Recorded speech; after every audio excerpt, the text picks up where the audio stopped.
Jimmy something, Jimmy Witherspoon. Nobody knew who he was. Lewis. Jimmy. Who's this Jimmy? Jimmy. Lewis. Jimmy. Who's this Jimmy? Jimmy Jimmy. Lewis. Who's this Jimmy? Lewis. Who's this Jimmy?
Jimmy Lewis.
It just kept on going.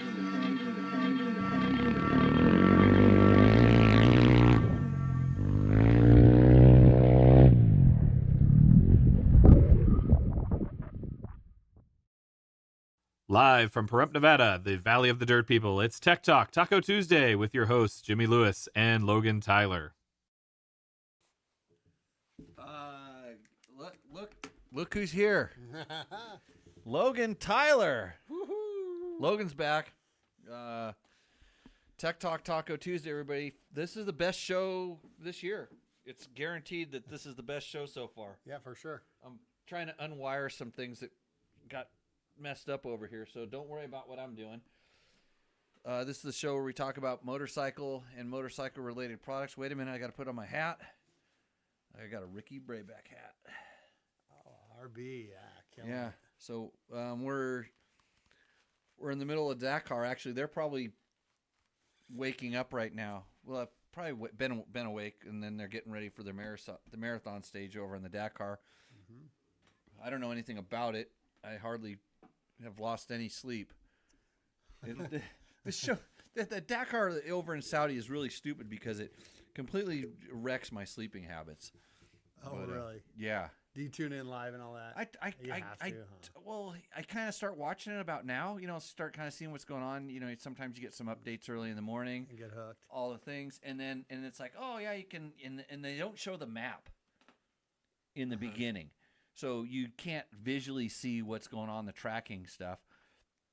And then so you're just kind of going off the little news things, and you can see the times at the checkpoints, and you kind of go, okay, they're going to go 40 kilometers next checkpoint. I don't have to look for a little while. And then it's like, oh, you start getting tired about 9, 10 or whatever. And they're in the middle of the stage. Mm-hmm. And it's like, so sometimes I get, I stay up to the damn end of the stage, which is like, stupid. And then, then you wreck the next morning. And then I also have people that are in, I've worked with guys in UTVs and cars. And so there's like, they're way behind. So, yeah, not good for my sleep. But anyways, we don't really want to talk about racing because it's, yeah. How's the sound working? I got the sound working this time, everybody. You should be proud of me. That's my new resolution for this year, that I'm going to make the sound work. And Marco says, better late than never. What did I miss? Are you guys talking about motorcycles or tequila? Well, Marco, since you brought it up. We haven't even had any tequila yet today. Yeah, we haven't had any tequila yet today. But this is Tech Talk Taco Tuesday. We had tacos. Tacos? I'm here with my good friends, Jimmy Tyler. Hey. And Logan Tyler. Happy to be here. And if anybody has paid attention, Logan, say hi. Hi. Yeah, good. Yeah, talking as much as you used to. Logan was my original co-host for the very reason I just chastised him for. Yeah. We should have found a thumbnail when he was the little guy doing this stuff. Yeah. Let's see Whatever if they call I'm it. going to try to bring the mic levels up just a little bit because I know they're down. And I should have switched. You guys should actually switch mics. I think that'll help the show because this mic this one picks up a lot of extra. Everybody says it kind of makes an echo, and if it's over on the side, it'll actually make a. And I hate having to fix stuff in post production, but welcome everybody. Oh, you know what's funny? This isn't working. What is that? The chat thing. I'm gonna have to reload it. Let's see, it's not picking anything up. We'll see what happens. It says it's going to 4 to 5 channels. Okay, so it kind of picked itself back up. I'm gonna miss the couple of chat messages that were in there. So if you asked a question, please re-ask the question. And Marco says you're not wearing Gore-Tex. Maybe you'll spill some beers. Better be careful. I'm wearing my sponsor. Oh yeah! Oh, look at that. Yeah, how's that? Yeah, Wearing my sponsor shirt tonight. Thanks, Jimmy Tyler, for sponsoring me. Woodworks helped keep me in the professional racing realm last year. Something like that. Yeah. A little bit here and there. So we'll see what happens this year. There's gonna be more. There's going to be more. More fun to be had. I missed our team race though. The one weekend I was sick, I missed our team race out at Mesquite, the Fasst 440. And by the way, this show is brought to you by some of our sponsors. Of course, there's Yamaha, there's Climb. You can watch this board up in the back that flashes logos and stuff. You have Seat Concepts, DDC, Chain Wheels has been helping us out for a while. They were actually our first original sponsor. Of course, Bulletproof Designs, Double Take Mirrors. Mm-hmm. So some of these companies are gracious enough to offer you a discount if you send me an email and ask about it. And if you don't, then I won't tell you the discount code. So it's that simple. And Milk. Oh, I'm reading it backwards. Climb. Yeah, Climb. I'm going to complain about my Climb pants that I was wearing today.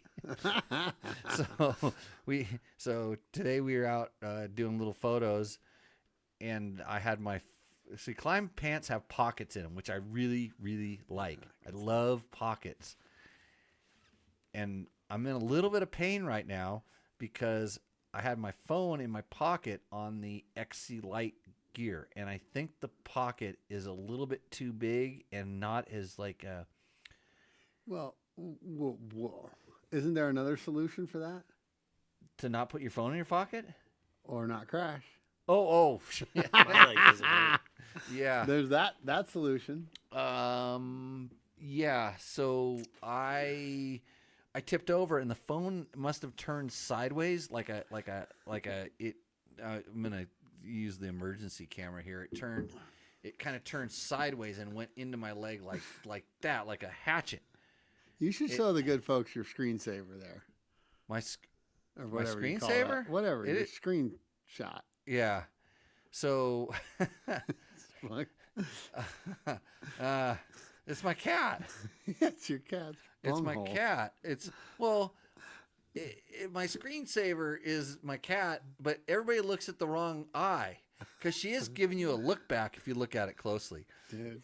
But anyways, so this, I don't know how it happened, but it actually was able to turn sideways, and somehow I landed right on my leg. I got a Charlie horse on my, you know when, like, in school, when you're in school and your friend would come up and give you a hit with a knuckle, like right in the arm, there was that Yeah, spot you yeah, could the- hit the- that was really bad. Pressure point. I got it. I got hit right there, and then I just spilt my tonic water over the table. Can We got gin. we use that to clean it? Look, it's not going anywhere. All of my old notes from old shows are gonna fix this. Housekeeping's on. Housekeeping's on it. Okay, good.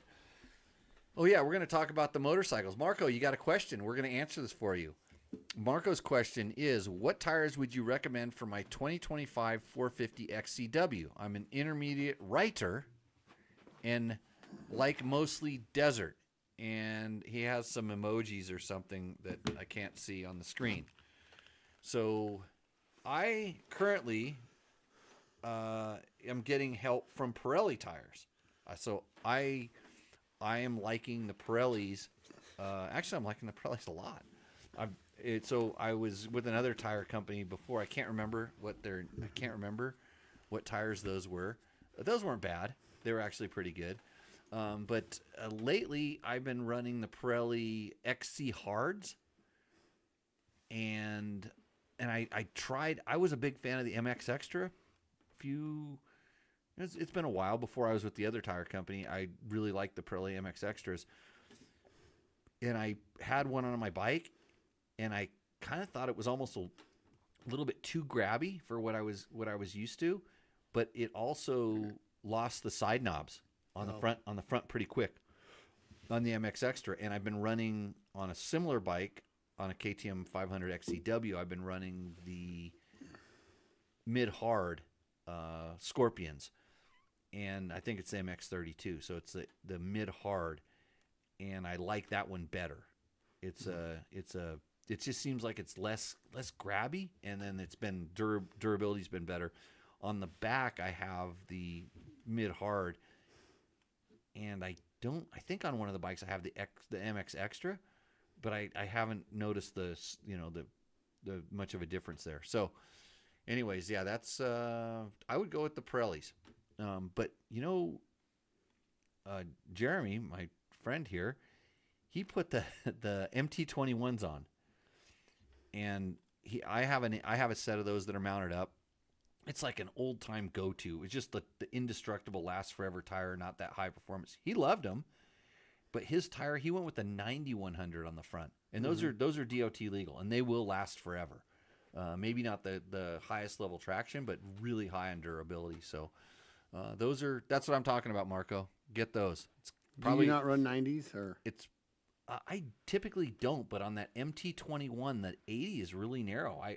I put it on a bike, and I don't know if I it's funny because I was walking around my shop looking for it today because I saw Jeremy's 90 yesterday, and he's like, "Oh, I really like these." I'm like, "Really? Wow, that's the one I want," because mine's a little bit too narrow, and I don't know. I mean, just the traction's been so good lately. Yeah, I don't want to run like a dual sport tire. I want to run the most aggressive tires I can get, and Sure. like I said, MX Extra was actually too good. That's what I had on the first ride we did 2 weeks ago or so.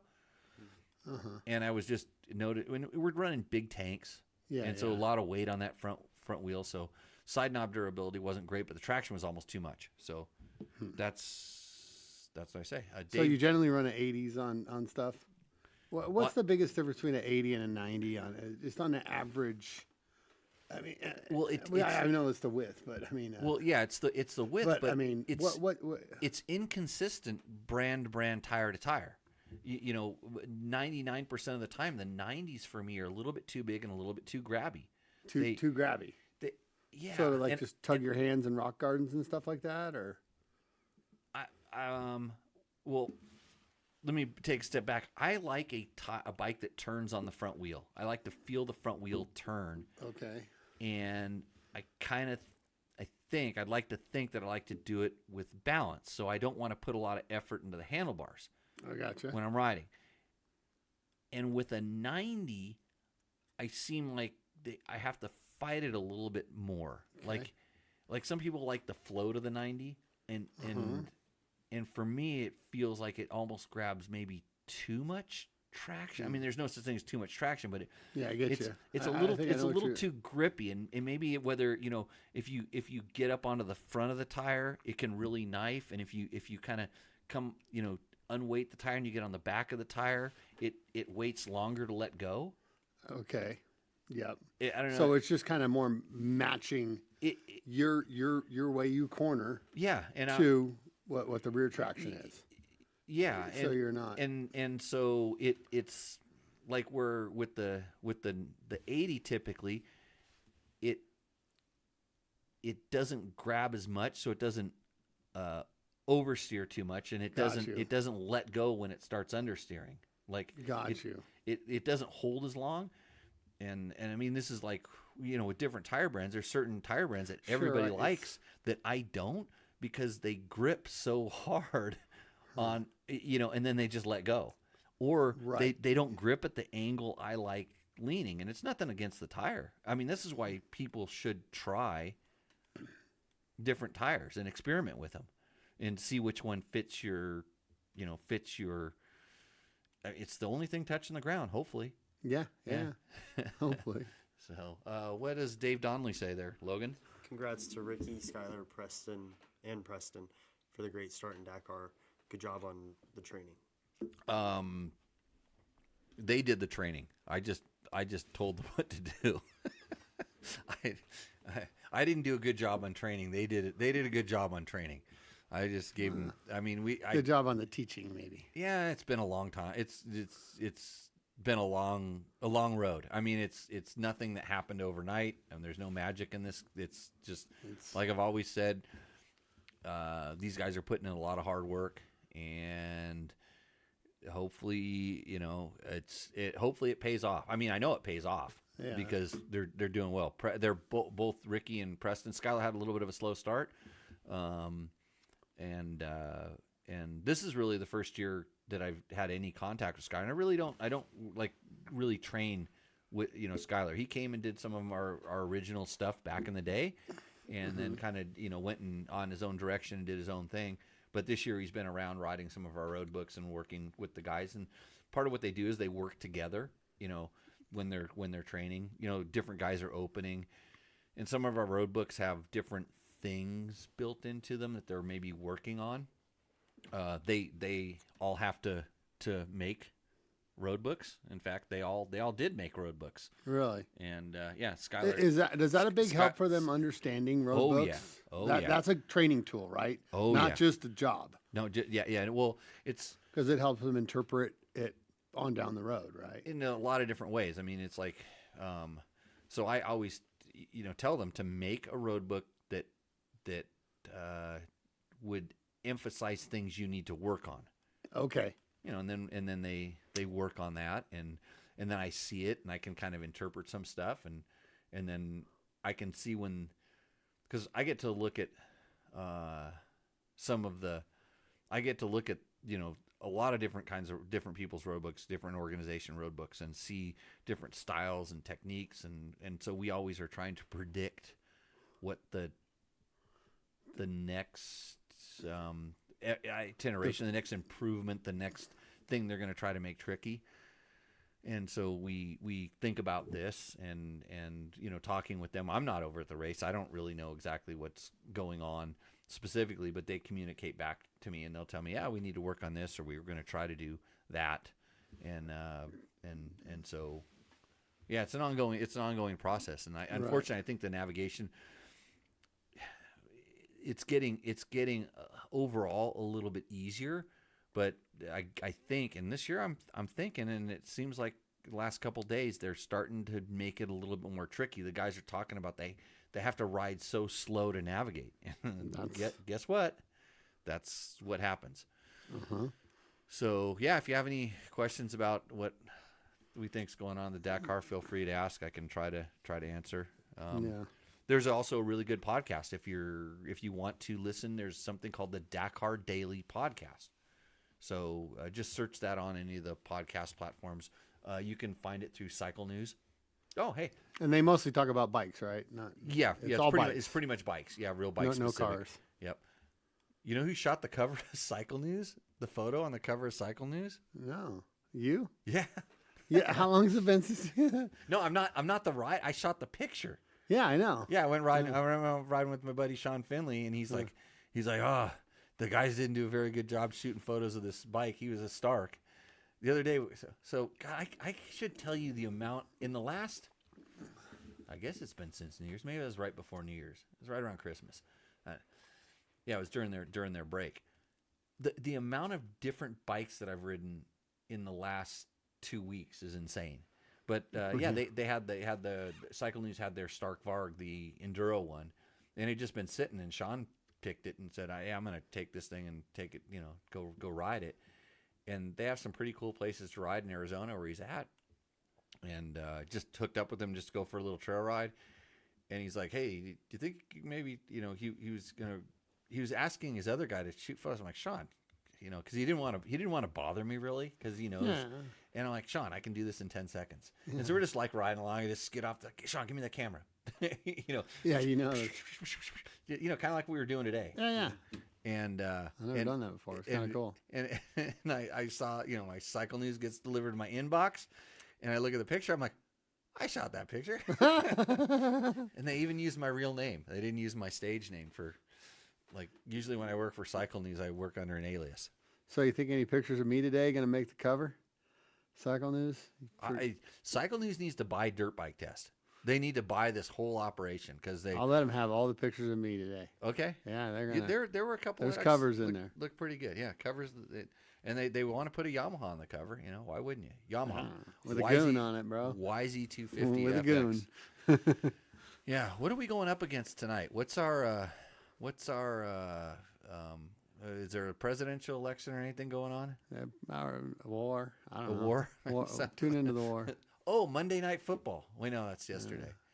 Yeah. Maybe they got Tuesday now. I don't know. Right on. So if you're out there, you have a question, throw it up in the chat. We will get right at it.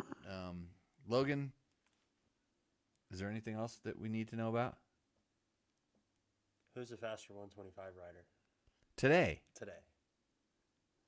One of us can walk at the end of the day. And then... Well, I can walk. I'm just like dragging. I took some vitamin I. Yeah. So I'm going to be fine by the time the show is over. That stuff usually kicks in about 35 minutes. It's getting bad. It's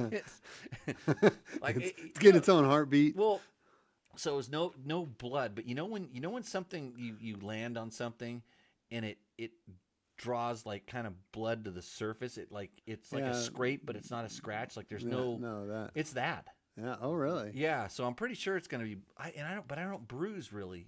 Unless I break a bone, I don't really bruise. But it's got a. It looks exactly like the side of this. It looks just like this right here. It's this line here with the two buttons on it. Like that's imprinted. That's imprinted in my in my leg. It just got me in the wrong spot. Okay. Orale, vato. Yeah, Victor. Yeah, good you're back. What's the next question, Logan? Can a road book be purchased, or do you have to build your own? Dave Ritter, GU4PU. You can. There's places where you can buy road books. There's some. It's kind of like you would sort of go to an event, and then you would kind of purchase the road book. But basically, if you want one in your area, unless there's somebody that's selling road books in your area, I'm sure there in certain areas there are, but you pretty much have to build your own. By the way, Rally Navigator. Mm-hmm. Rally Navigator is basically a sponsor of this show. Yeah. Mike Shirley's a great guy. Fantastic guy. I don't want to say I'm a developer on Rally Navigator. I've been using it since day one, and then I quit using it like in the beginning because I found one that was better. It's called Tulip, and I'll just use the easiest, best software. I'm not that well. I'm kind of loyal, but not that loyal. But it was like we found a better one, and then I kept always telling Mike like how good Tulip was for certain things. And this is in the early days of digital roadbook making stuff. Just having the computer as opposed to hand drawing, which I did too. I did a lot of years of hand drawing roadbooks. And then Mike made Rally Navigator. He stepped it up. He leveled up. And now it's so insane, the program. So David, if you go to rallynavigator.com, it's a free download. You can actually download it for free and make your it's limited, the free thing. But support Mike, pay for the $49 a year thing. You get a lot of features. I think for $100 a year, you can do almost everything except for some of the commercial use features. Mm-hmm. He's going to have trouble finding road books. They're pretty coveted, right? You told me one day they're about an hour per kilometer to build. Once you know what you're doing. We make good road book makers make a quality road book at 10 kilometers per hour. Oh, 10 kilometers an hour. 10 kilometers an hour. Yeah, I know there's a. Am I kicking a wire down here? Something. So you're looking at 25 hours to build a decent. And especially in the beginning, Quite a bit of work on a dirt bike. Yeah, and then just learning all this stuff. It's actually really easy to learn. You'll be amazed at how intuitive the software is. It helps you along. It helps you along. It's easy to do, and there's some tutorials and stuff. And we've done podcasts where I've done podcasts with some other guys, and there's like so many different digital roadbook readers out there now, from high level like the Tower One super professional things, and Dakar they use something called the ERTF, which is a French Rally Mafia device. We call the Tower One the American Rally Mafia device, but it's open. It's just expensive to buy, but it's such a good piece of equipment, and it's so easy to use.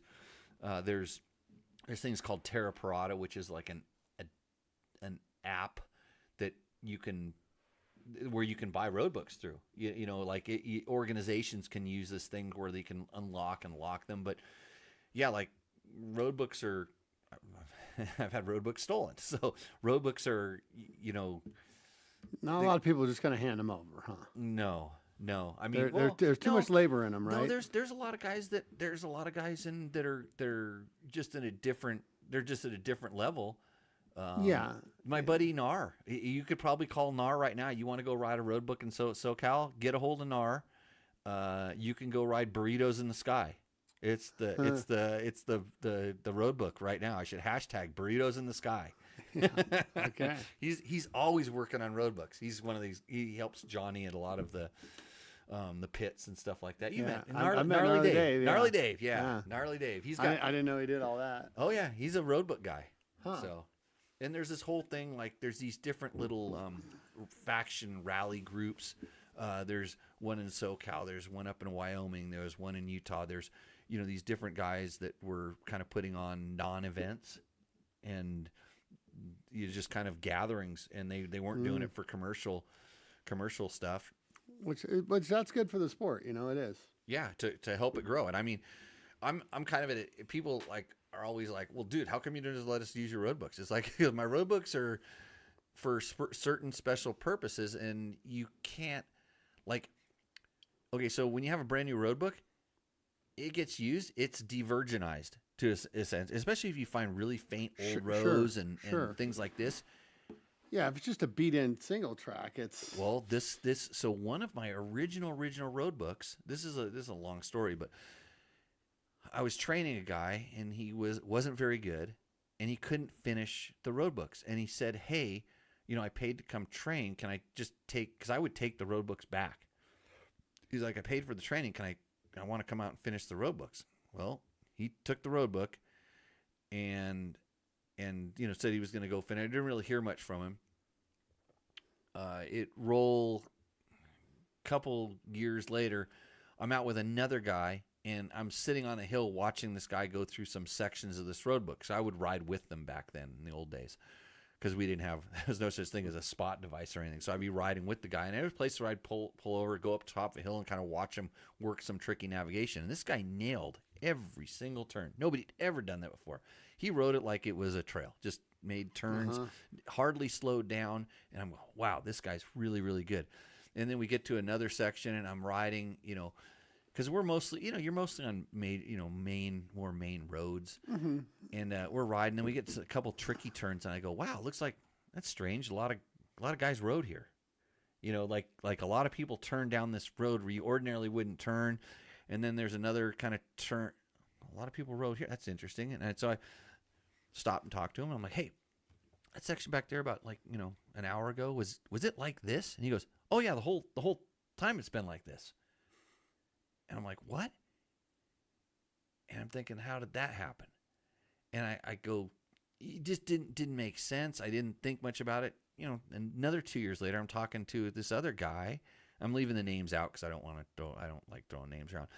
And this guy goes, dude, I want to apologize to you. He wasn't the guy that stole the road books. He was the guy that went riding with the guy that stole the road books and got into road books because of it. Uh-huh. And then he thought, this is the coolest thing ever. He started making his road books, and then he realized how much time it took. And then he asked the other guy, like, hey, that road book, how did you make it? Poached it. Well, he didn't really lead into it, but he found out. And so this guy goes, dude, he goes, hey, I feel so bad. I'm like, what? And he told me, I'm like, oh, that's what happened. Mm-hmm. And so there's he was on a ride with 20 guys riding one of my original road books. It just got burnt in. So the road book's ruined technically because it needed a monkey could follow it. Yeah, it would need to be corrected because now the main way wasn't the main way.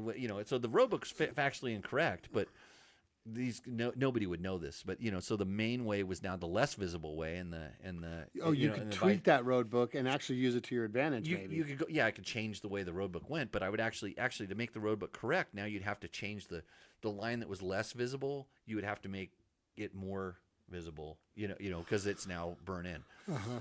So, anyways, yeah. But in some, I kind of look back, and the guy actually, I think 15 years later, the guy sent me some money. He sent me a check for $400, $800. Oh, I mean, because he realized he just wanted to make good. And I talked to him about it in between there. I said, hey, that wasn't respectful or what we agreed on. You were supposed to use it one time. And I didn't really talk to him. And he went on to do a lot of good things for the rally community in the thing. So I think there was, it was listen to me, bitch. So, okay, what does Arlie DeVay want to know? Oh, you want to continue on rally topics, or I don't know. You want to get me hot under the collar, or what? I got some rally questions. Okay. Whatever. Let's answer the live questions. Let's get because that's what we do here. Oriel Debay. I have a connection with a tire distributor, so I can get Shinko tires for almost nothing.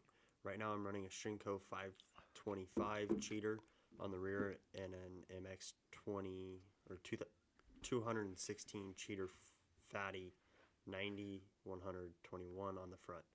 I really like I really like the confidence in the front tire give me on rocky trails, but I find it harder to turn on faster trails. Have you tried Shinko tires yourself? I know you don't like fatty front tires. What would you suggest I try for the next set of rubbers? My next set of rubber. I prefer to stick with Shinko since the cost is so low for me, but I am open to trying other brands if you think there's something worth it. I usually ride single track, enduro, forest roads, mostly rocky Canadian trails. Hey, Canadian, eh? Oh, yeah.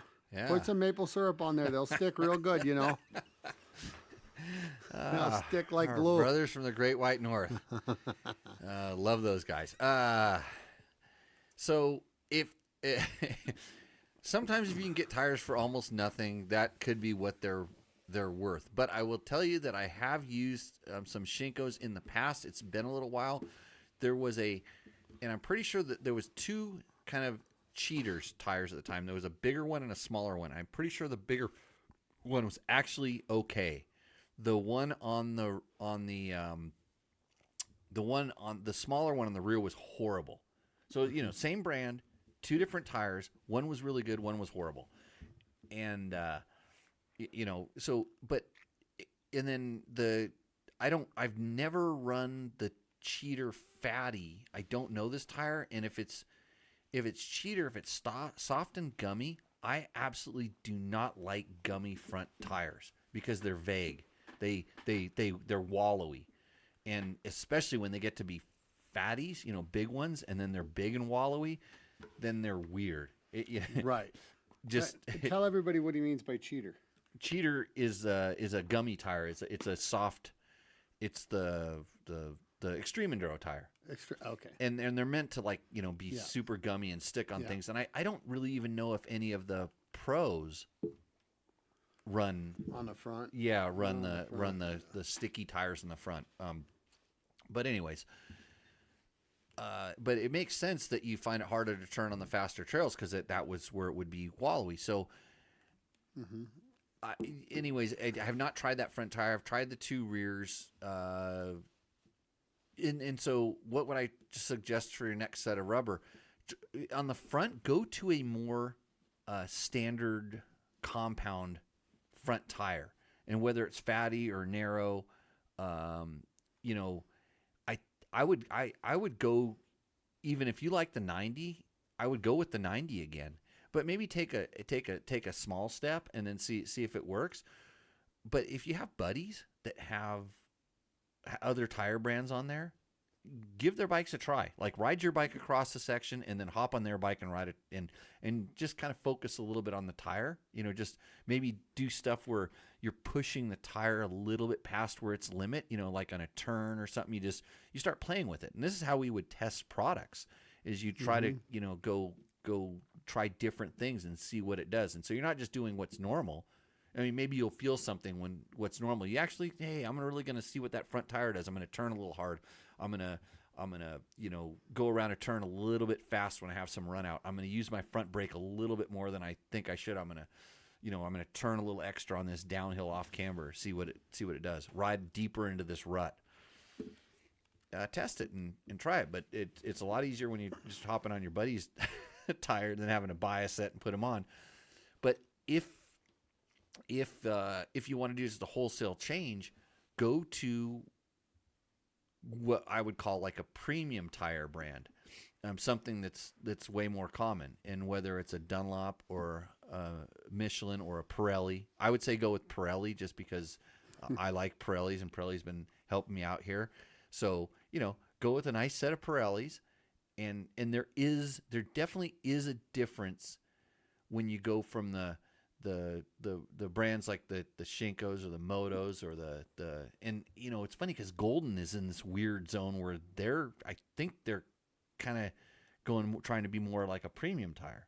They're doing that construction. They're doing special compounds and were things. those a lower end tire? I mean, they were just a kind of a not.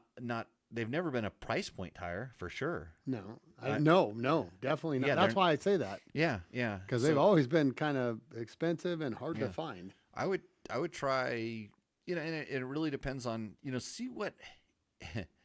So a lot of times if you see what everybody's running in your area, either there's a really good dealer that has a really good deal on something, or there's something that really works.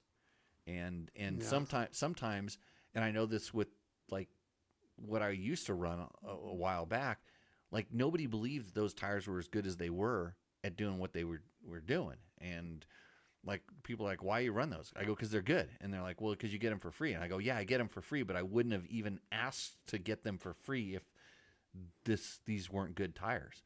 And that's why when that deal stopped, I approached Pirelli. I'd been doing stuff with them on the 4-wheeled side, and like, hey, I'm free. I liked it. Yeah. So and I was stoked because I am not a Dunlop guy. I was always kind of a Bridgestone guy or a Pirelli or a Michelin guy. I liked the European tires tend to not be as knifey.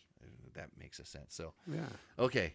But he's still probably better off with new free tires than worn out whatever, right? Yeah. What does C-Tech want? Get back on the rally? Yeah. C-Tech, he says, let's talk rally. Enjoy the Dakar this year. Let's go USA. And yeah, I'm right there with him for sure. But it's kind of undoubtedly Americans in Dakar rally. It's growing. We're doing well.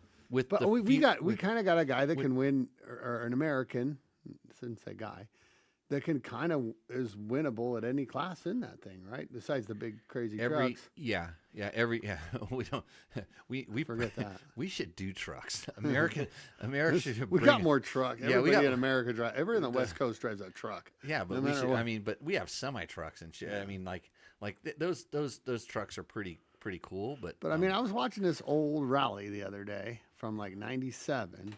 When the truck passed the factory Citroen or something like that? No, and it was with the guy, and he's like, man, when the other American went out, I had nobody to talk to. Sound familiar? Oh yeah. And I was like, there was 2 Americans there, not mechanics, not navigators. Yeah, back in 97. I was watching that with a guy. 90, and he was like, yeah, when that guy left, I had nobody to talk to. Yeah, I made him watch YouTube. I forgot about that. Yeah, and but I mean, in '97 there was literally 2 Americans there in all the navigators, classes, mechanics, on and on and on. Yeah, there was no English. Was there was a couple British. But now it's like there's quite a few Americans in there. Some navigating, some just mechanicking. That'd be an interesting stat for somebody. Guys like Johnny's and Kendall's there. There's Kendall's not there. Oh, well, he usually is, right? No, he's Who here. drives the motorhome? A couple years ago he did. He was Ricky's mechanic the first year Ricky won, and then he went back another time I think to. But Johnny's there, right? Johnny's there, yeah. But for sure. Guys like that, I mean, and obviously there's a lot of competitors. The Americans in Dakar Rally is growing. It is. It's definitely growing. But I was just saying, a really interesting stat. Maybe Logan, can you ask AI this or something? You used to do this all the time. You were figuring all this stuff out. You might have to switch to your phone. Why? Depending on what you're about to ask. Oh no. It's like it's percentage of entries. How are Americans performing like overall in performance versus like because there's I mean America is probably the 10th or 11th. If you talked about there's tons of French and tons of Spanish and tons of Brazilians and and like as far as how many the total number of Americans racing or competing. And then how they're actually doing in their classes, like they're probably doing really well. Damn. because it's Like I said, I think we got a guy in nearly every class. yeah, it's a big deal. It's a Not Moto, it's, but it's that could win. it's not and people don't understand this from around the world. They do not understand how hard it is for an American to go to the Dakar. It's not easy because nobody here knows what it is, number one. I mean, it's getting a little more popular, but nobody knows what it is. And if you win and you come home, you might have a little celebration and stuff, and you go back to regular life. You walk around every place. No. If you're a French guy, no and you win, no or you're ticker tape. you're a Spanish guy, you go to the mayor, you go to the president, you go to the state thing. Yeah. Yeah. No, I know. You're getting awards. You're on the morning show. You're on the afternoon show. Yeah, no, I get it. We're not there yet, but No. we are inching our way the right direction. Yes. Yeah. And Or maybe better than that. And I mean, our guys that are going Ricky there, got to ride his bike around Anaheim one yeah, in front of, that's probably that's largely not exactly the mayor or the president, but it's largely because of Honda, I think. But at the same time, it's just different. But no, we're doing well. Yeah, Andrew is was doing an awesome job. I think they had some flat tires. I talked to Andrew and he's like, I'm like, hey, good job. I hope you won that stage based on navigation. He goes, no, we didn't get any flat tires. I jinxed it. Damn it, Andrew. So the next day, He's such a nice guy. He can't even lie to you. no. I like Andrew. No, he's a fantastic guy. Andrew did not want to. He did not want to come and do any sort of training or anything. He wanted to come and do training more than anybody, but he thought it was just a goofball. He's like, that guy's he's a ding dong, or I don't know what Andrew really thought. He probably won't tell you what he really thought. It's probably really mean, but he never told me. But he came here and he started figuring it out. He's like, hey, some of this stuff's really stupid, but I needed to do that. Like I had him. I know he was. I had him once he started coming. He was here more than anybody. I know. I had him doing some drills, and I could tell he thought they were stupid. And I'm like, you won't know until you need to use this. Like I'm teaching you some kind of a discipline, just some kind of a thing, and it's all stuff I've done with Ricky and with some of the other guys that have really put in the work out here. Like Preston's kind of getting to that point where he's at the point where now we need to work on some specifics. I mean, he's out there learning, doing a really good thing. Hey, look what just popped up Oh, Rally Nav. online. Hey, thanks, Mike. Do you think he heard what we said earlier? No, he's just happy to see us. I think he should have. So Rally Navigator Online's Mike. He says, "Hey dudes, best hosting crew ever." Thanks. I have to read these out loud, by the way. If you're watching it and you can see it on the screen, that's of course. But this is a kind of a podcast where it's This is the audio version. So you should roll back to like maybe 6 minutes into the show. Don't do it now We were working you, buddy. we can't afford to lose any of our millions of viewers that are watching this right now. But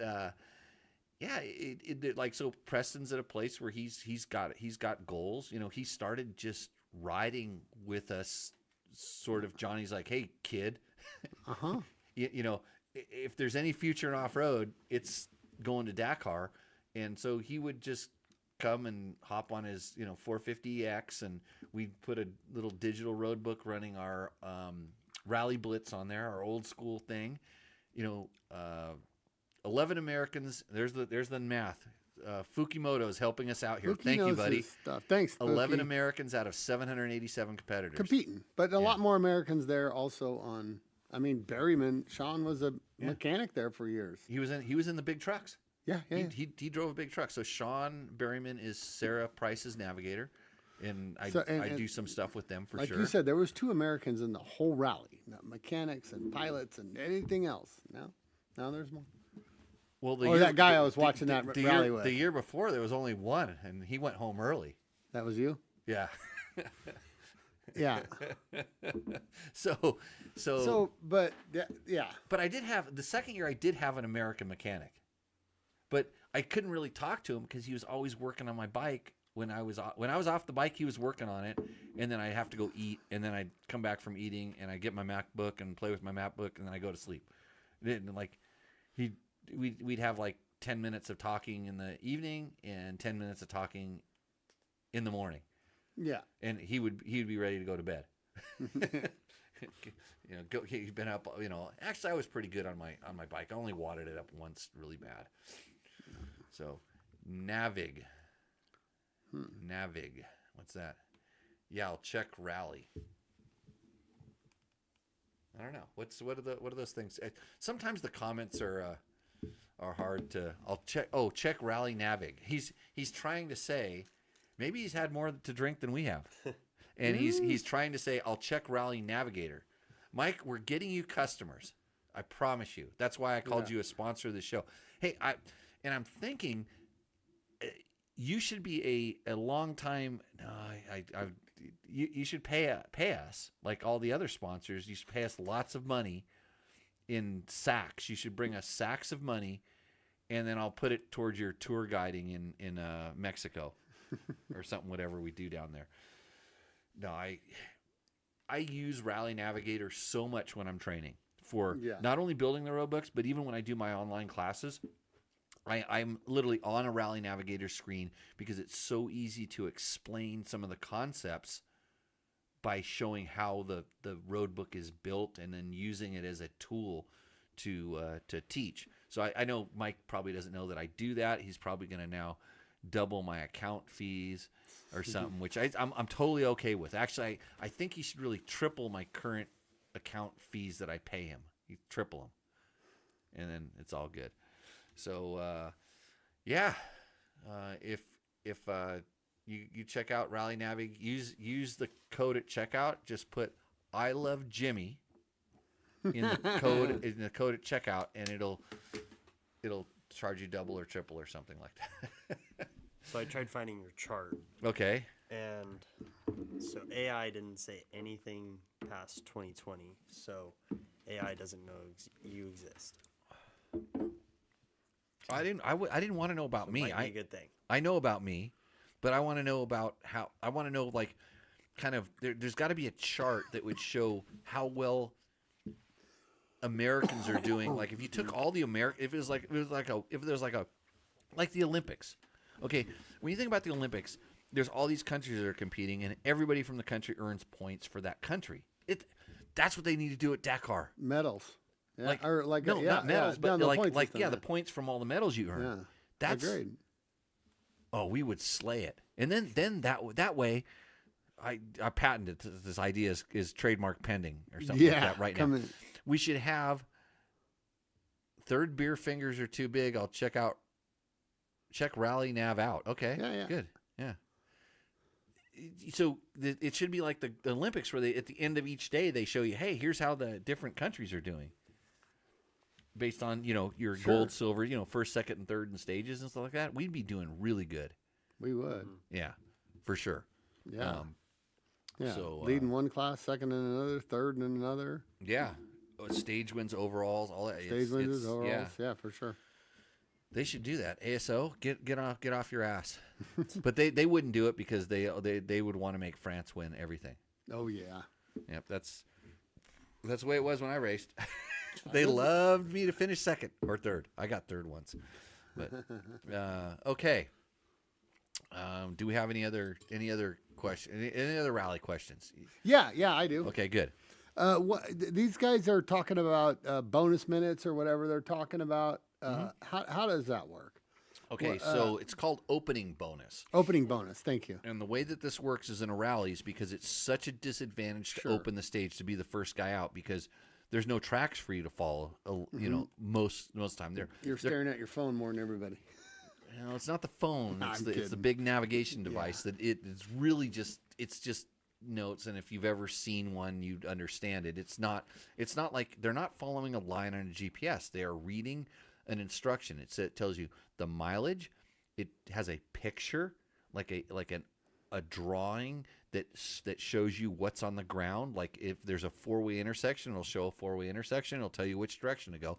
And then there's some information over in what we call the third box that gives further detail when needed. It will tell you like what the danger is. It'll tell you, what compass direction. Well, sometimes that's in the picture too. there's a lot of information up there, and you have to look at that. But and no then- breadcrumbs. No breadcrumbs, and then because you did. No, you I've did done it, Prump. yeah. Did I know you that well before you did Prump Dakar? Not or at not? all. Yeah. No. So we did an event a long time ago called Prump to Dakar, and it was back It's pretty awesome. when I was trying. It was a to, marathon event too because we slept in a bivouac. underneath the Yeah. truck. Yeah. That was really cool. I was at the time I was trying to. I almost spilt it again, Yeah. Logan. Hold on. Hold on. Let me make this easier for us. Can you help us out with this problem? Oh yeah, Mijo. Yeah, I got mine right here. I was trying to, I don't know. We were trying to figure out like how I was going to make a living because I didn't really have got fired from my other job. Mm-hmm. It's his first time. Hey, you made him. Here, God gifted you a knife in this world. You were He's born just with one. this kid is he probably can do this in his sleep with his eyes closed. How do you and open a beer, and Dad? he's just pretending. The guy that gets drunk off of apple juice. That was an early joke. Yeah. I blew a .07 No, because I Prump had Dakar apple was- juice. It was an absolute cool experience. It was absolutely a frustrating way to ride a dirt bike. What did you ride? A KDX 200? No, KLR Big 650. John rode a KDX. I rode a 08 KTM 300. Oh, okay.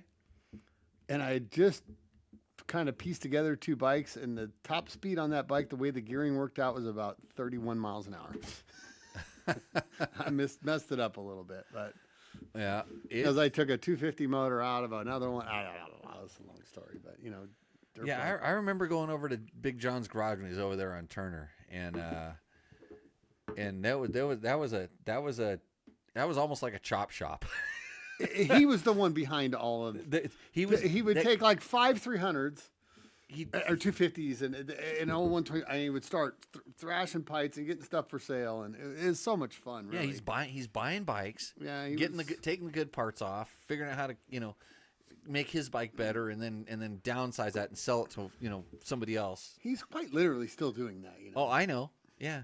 Not at the scale of old ratched out 2-stroke stuff, but he needs to come over. He needs to come over to my house and in my garage and start tuning up some of my stuff and selling he it. knows. I guarantee you, he knows every little works widget you got back there, Uh-huh. and every little. The dude he's a savant with that type of stuff.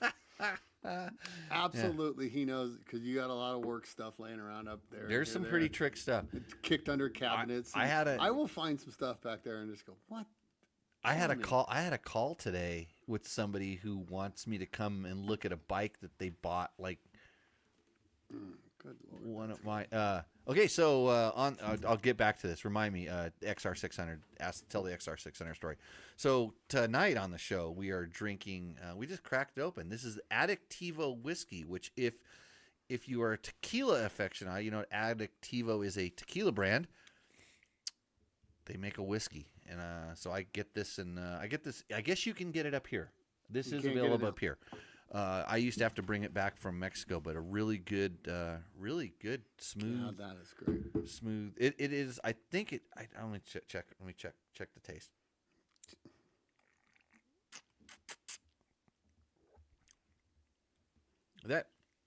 That literally could be my favorite whiskey. I think it is. Yeah, I have some really good whiskeys that Sure. I was gifted, by the way. So, Logan, when you get older, even though you're over 21 now, No, I'm not. you're not? No. Oh. But your ID says it. Yeah, he does. How old are you now? 20. When did you start doing this show? 13, 14? 32. Go back and watch Logan's first episode. I actually think I'm gonna do it now that I We should have remember. brought up a thumbnail of him.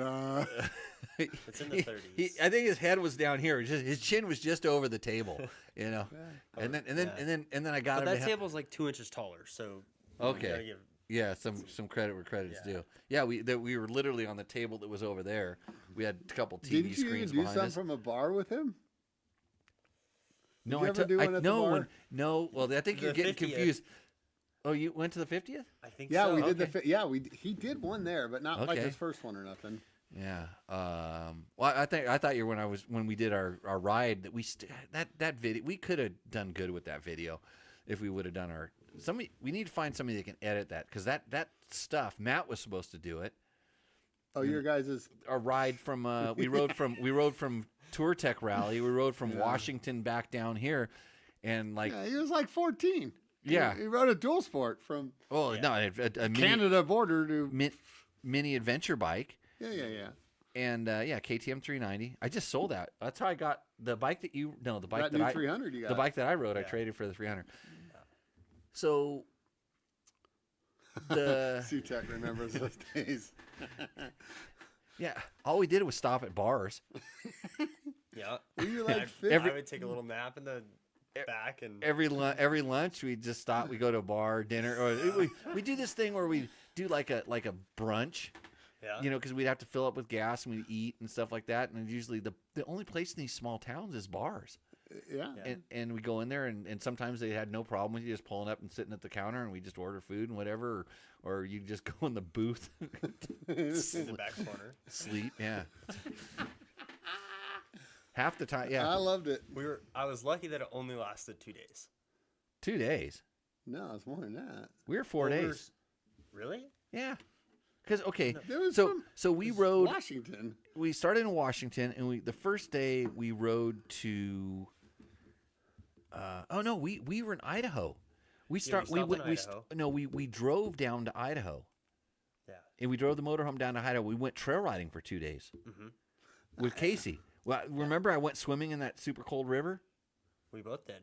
I was gonna Okay, say, yeah. You definitely did. Dude, I went The one riding with the glacier touching it and all that. Yeah, I went riding up there again this year. I went and rode some of those same trails, and that's where I went riding with Riley, who has the Stark. yeah. Whole bunch way better trails up there. You've got to get your work schedule arranged where you can go riding with me sometime during the summer. You got to, sure. yeah, For yeah. sure. You know, I think your boss is We can figure it out. figured out. Well, your boss can go too. Yeah, well, definitely. I can just go. Yeah. So, but anyways, we left Idaho. Our first camp was in Atlanta at the hot springs, right? We ate pizza. Remember, we got pizza at that bar restaurant thing, and then we drove. We went in and we camped like up on a hill above a hot spring. Yeah. I don't know if was a lot of mosquitoes there. But okay, so we stayed there, and then it was like 4th of July weekend, and everybody was out. We was before that, and we went down, and we camped down south of Jarbidge, because we went into that bar at Jarbidge, and that's where we had our late lunch dinner Yeah. thing, and so we camped south of there, and then the next day we were in Belmont. Oh, I know you hit Belmont because I bumped into a guy at the bar that said, "Hey, that's your son that was at like 14 and riding a dual sport halfway across America, Yeah, that's or an that's adventure the only bike." one I remember staying there. Is Belmont, because we had that really cool camp spot that we was did. about a mile away. Yeah. That's my favorite little nook and cranny spot. That's love just that spot. just out there. So well, you love the bar spot, but you should see our camp spot. Yeah. Is it? It's like you'd have to have a pretty gnarly 4-wheel drive to get there. Oh, But it's never mind. up this little. It's up a really gnarly Jeep road, and then we kind of like went back behind these rocks. I don't even know how I found it. I found it, but I knew it was there, right? Yeah. Yeah. Yeah, I knew it was there So? because we had to go there, and it was dark by the time Yeah. I left the bar. And I'm like, oh, don't worry, Logan, we're just gonna ride out in the woods, and sure enough, the GPS kicked in, and it was on this little plateau. Somebody built up a little rock stove thing. Oh, It was it was all good. yeah, that was a pretty cool adventure there. Uh, Didn't he also drive like your 40-foot toter home all the way there at Only half. half? Well, I had my permit. Oh, you did? Okay, so you Yeah, just turned 15. I just turned 15 and a half. Okay. Close enough. Driving a 40-foot semi truck down the road. Quarter way across the country. I don't know if it's legal, so we might not want to say it. Well, how you got driving it? Yeah, I set cruise control. I moved into the passenger seats. I'm Logan. Just stay here and steer. And if anything goes wrong, just lightly touch the brakes and don't let anybody cut in front of you. Yeah. I like that thinking. Flying Old school, Brian. Old school. Remember Brian Horton? Have another drink. You'll remember then. And Dune Rocket says the Inside Out Bar in Jarbidge. I don't remember the name either. Yeah. And then C-Tech says, Have another drink, you will remember then. no, you got that's the other one. Oh, I remember those days. I felt bad for Logan. Oh, you mean on the show? Yeah. He Oh. remembers the early days. He's a long time. Hey, you shouldn't feel bad for Logan because you should feel bad for everybody else who's tried to do what I made you do, which is read the comment, because everybody thought you were kind of, and I'm not saying this in a bad way, they thought you were kind of dumb Yeah. because you would kind of stutter and Stumble. You're trying to read this crap. You go to any of these other guys that have come in and I make them read questions, and I don't know if anybody has done as good as you did. And they sound kind of like they sound like they can't read either. Mm-hmm. It's because you guys need to learn how to type. Yeah. Even in your comments that you have time to think about, like not live ones in this show.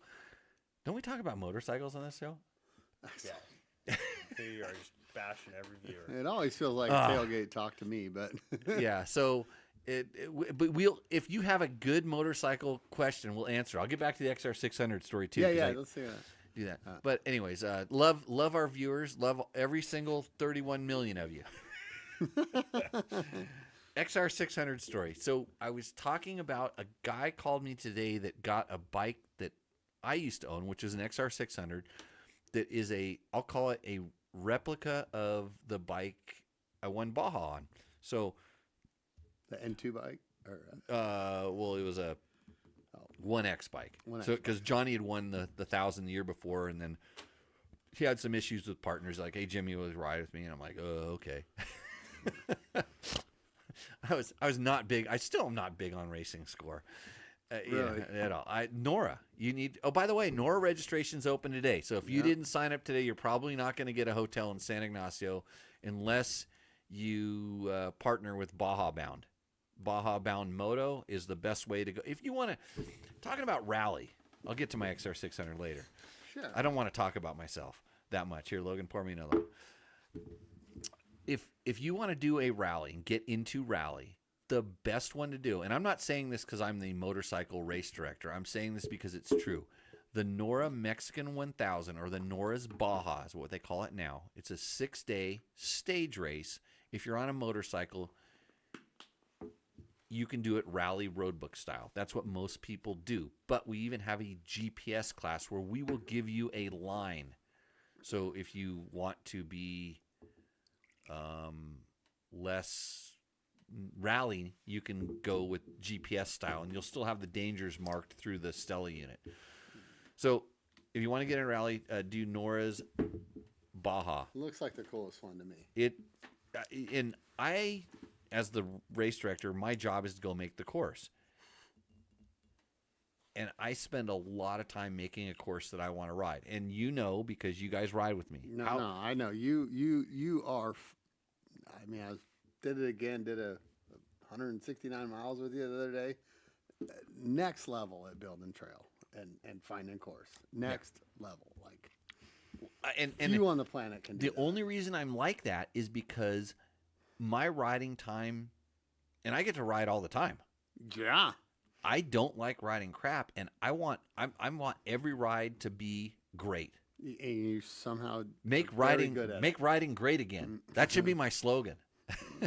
it's make trail great again. And so I don't want to waste my time riding on crap. And so when I go down to Baja, not eating trophy truck whoops for. I know that my name is on that course. So There you go. if if people think I made this course, then I want them to go, that was a good course. And same thing when I go trail riding with people, it's the invites are few and far between because my riding time is at a premium. I want to enjoy it. So I like going with people that I enjoy being with. I trust them that they're not going to be that guy, and they trust me that I'm not going to be that guy. It's going to happen. It happens. I bring the guy for us that it happens. But we've had fun with Link. But we love Link. Hey, Link was solid this time. Was he? He's gone. He is. Did trust he me. do anything bad on this last ride? No. His bike overheated, but he was. Oh, that's right. Okay, yeah. So he did do. Okay, he got it. He got it. He got it. He got it. But yeah, you brought the guy. Yeah, I did. Hey, you were gonna. But look, you were not gonna make that hill by yourself either. Really? No. Not that day. I wasn't riding good that day, but. No, I was gonna come back. That's why I parked my bike. I leaned it up against that rock, and I was walking back down the hill when we finally gave up. And this is the other thing is like you never complained. He never complained. No. Nobody complained. It was like you'll never get that out of either one of us. I only complained a little bit. I was nice though, wasn't I? No, yeah, yeah. You were, yeah. Because I think it's the best thing you can do is we are so close. Tell you, if you get to ride with Jimmy, you will have the ride of your life.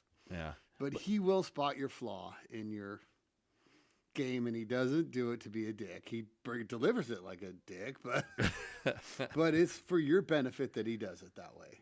And it will make you flat out make you a better rider. Because I want to have a better ride, and you want to see. I know you, Jimmy. You want to see better riders out there, right? People, I'm very misunderstood. Yeah, your delivery methods are fine with me, but not for the general. Yeah. Logan, how are my people skills? Fine with him too, because he is the same kind of dad. And he works in that environment too. Yeah, but anyways, so back to to roll back. I value every time I get to ride on the bike, so I want to make it better. I don't ride just crap to ride just for the sake. It's so rare that I'll just go riding for the sake of to go riding, even if I like when I start stressing out at 3-4 in the afternoon. It's just too much like regular people shit, I guess, that really bothers me.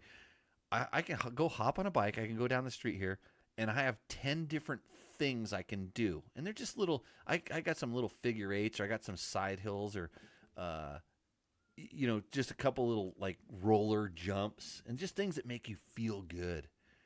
And okay, so even just on like a local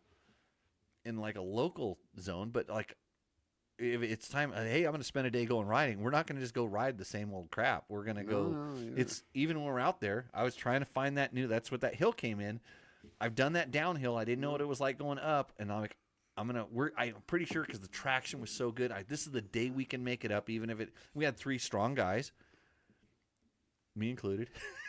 But I knew Link could carry us all up if we needed. Link can hook a bike. Yeah.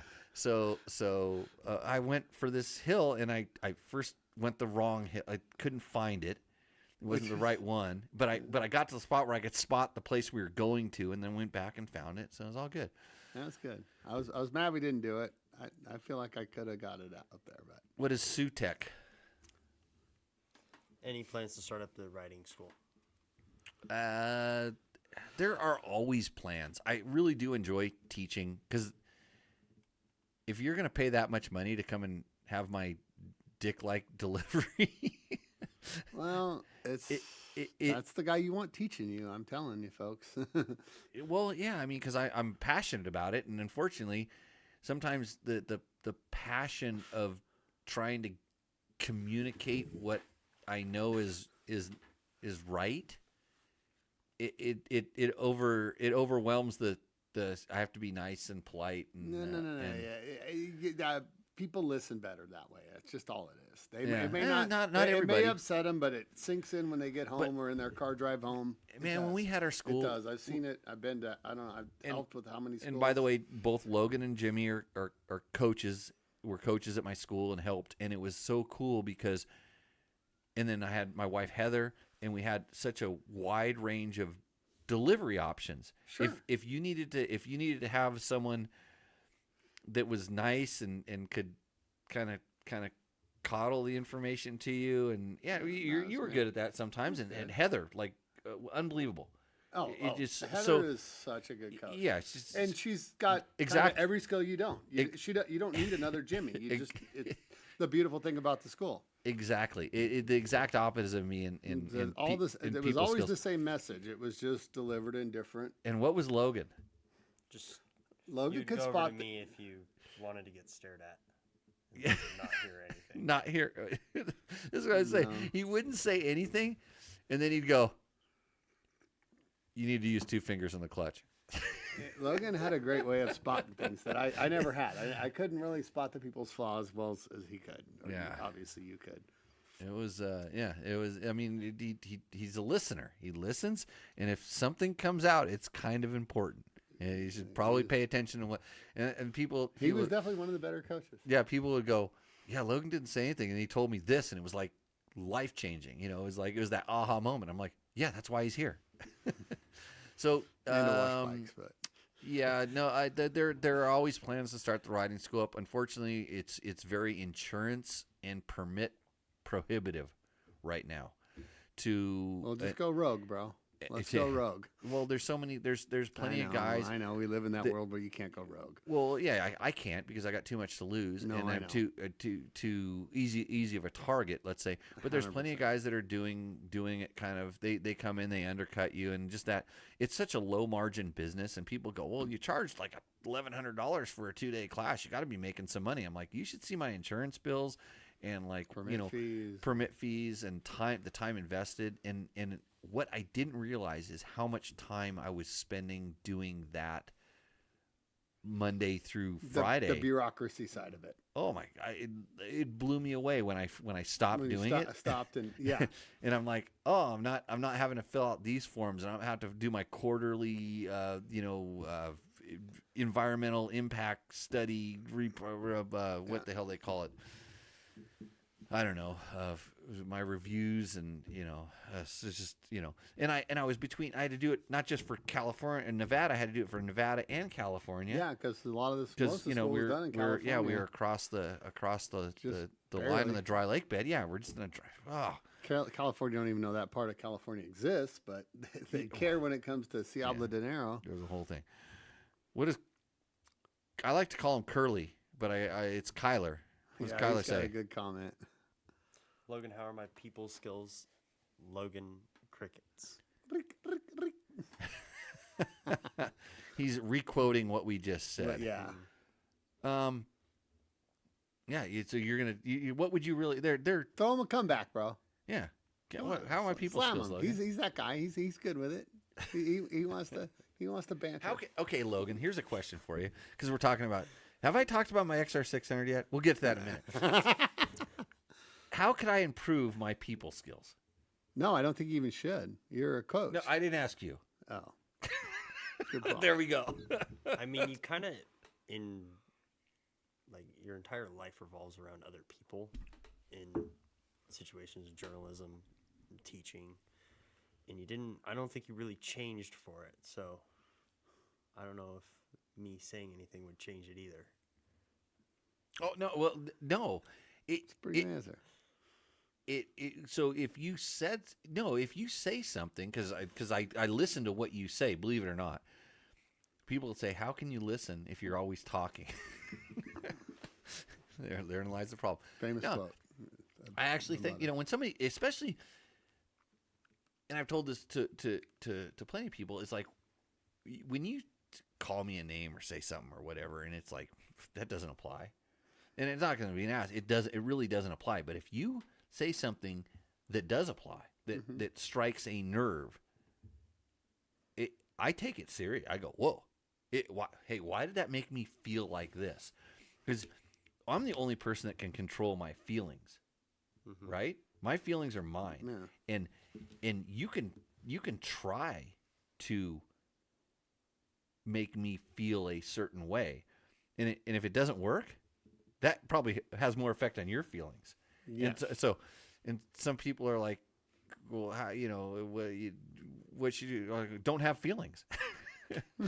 I don't have much feelings about anything. It's real cut or dry. And even when I'm teaching somebody, I don't care how you feel. I want you to be a better motorcycle rider. Well, I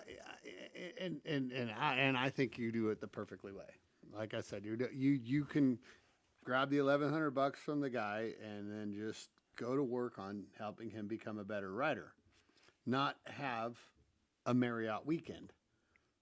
Yeah, the school. You know what I mean? And they all, everybody, I've never seen anybody really leave going, that I did need to hear that. They might not want to hear it. Nobody wants to hear that they watch the YouTube on how to take a turn.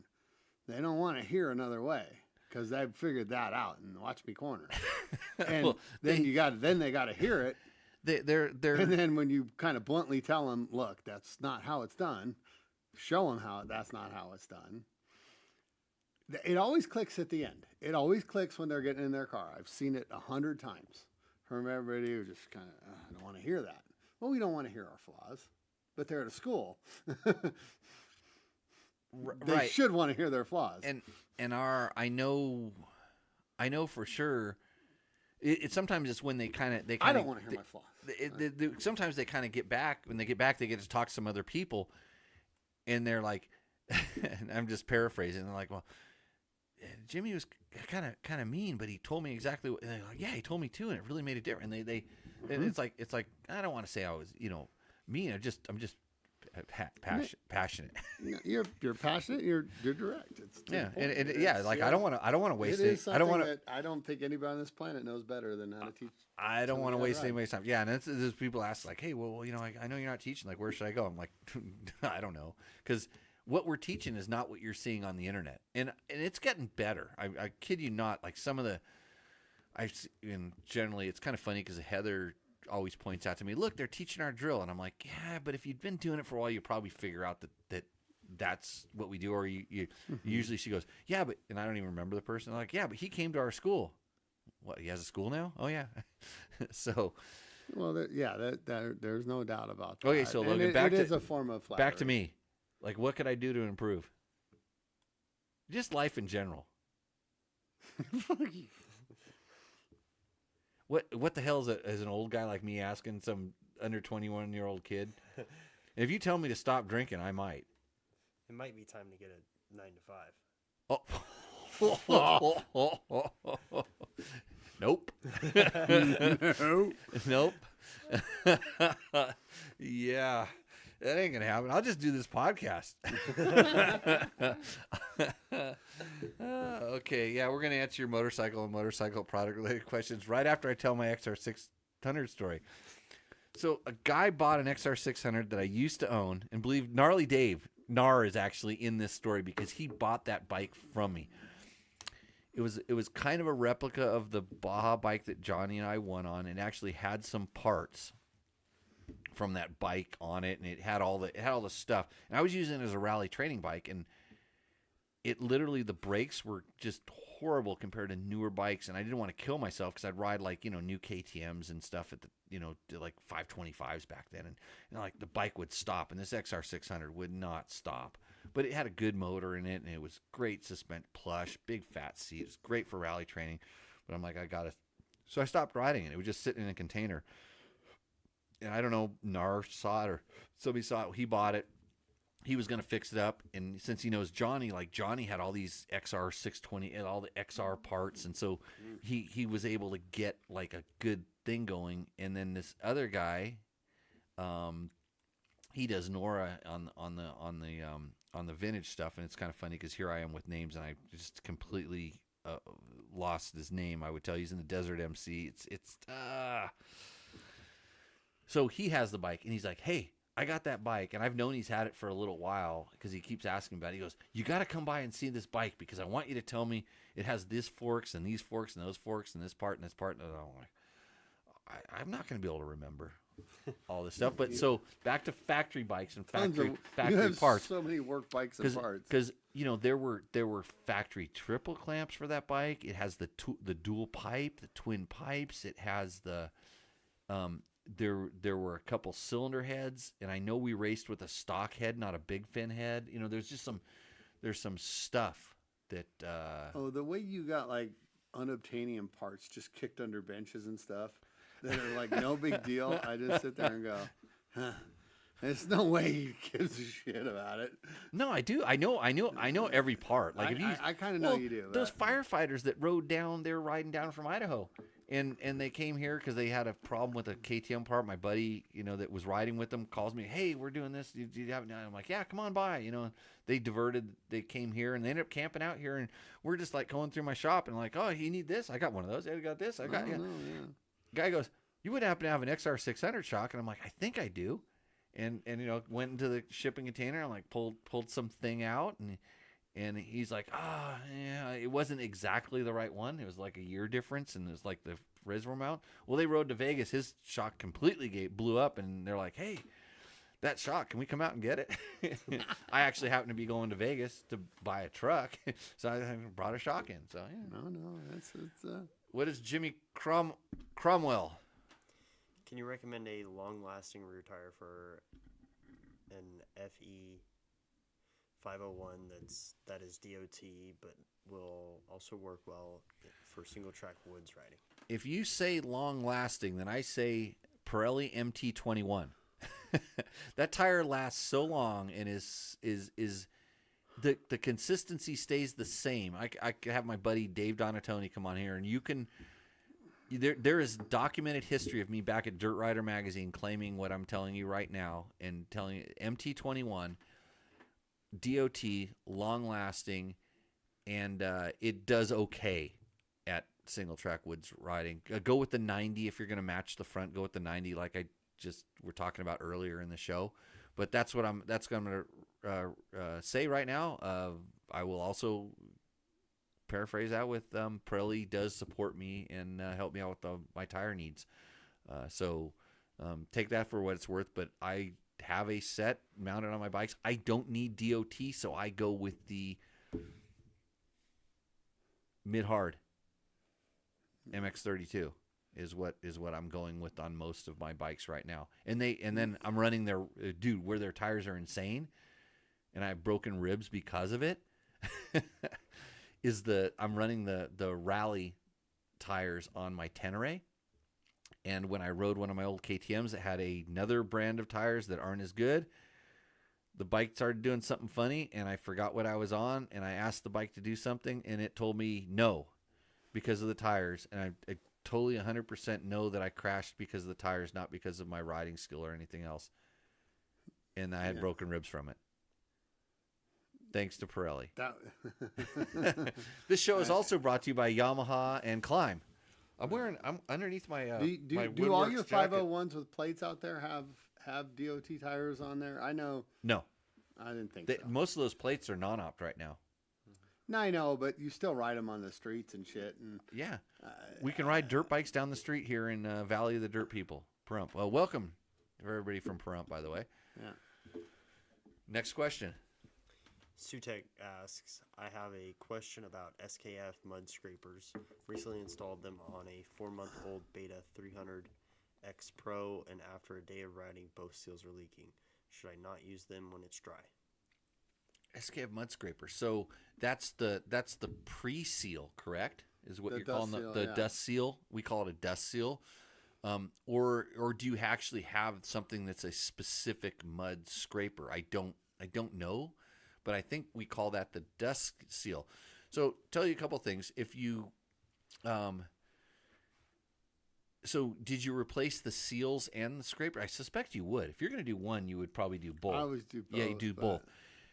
When you, I don't know if that's the Sax forks. I think I don't think they come with. No, the X Pro has the Kayaba stuff. Oh, that's the Beta X Pro. Yeah. So that's the so. If you replaced them, most people, if a good suspension guy always takes like a soft cloth and runs it on the fork leg, because generally, so two things cause seals to go bad, and it's the seal wearing out, which is very, very rare, or nicks. It's like little rock nicks and dings in the slider. So you want to check for that. If you take like a really soft like a microfiber cloth and run it up and down on the fork, you will feel any nicks. Or you can I'll run my fingernail up and down. You can usually see them.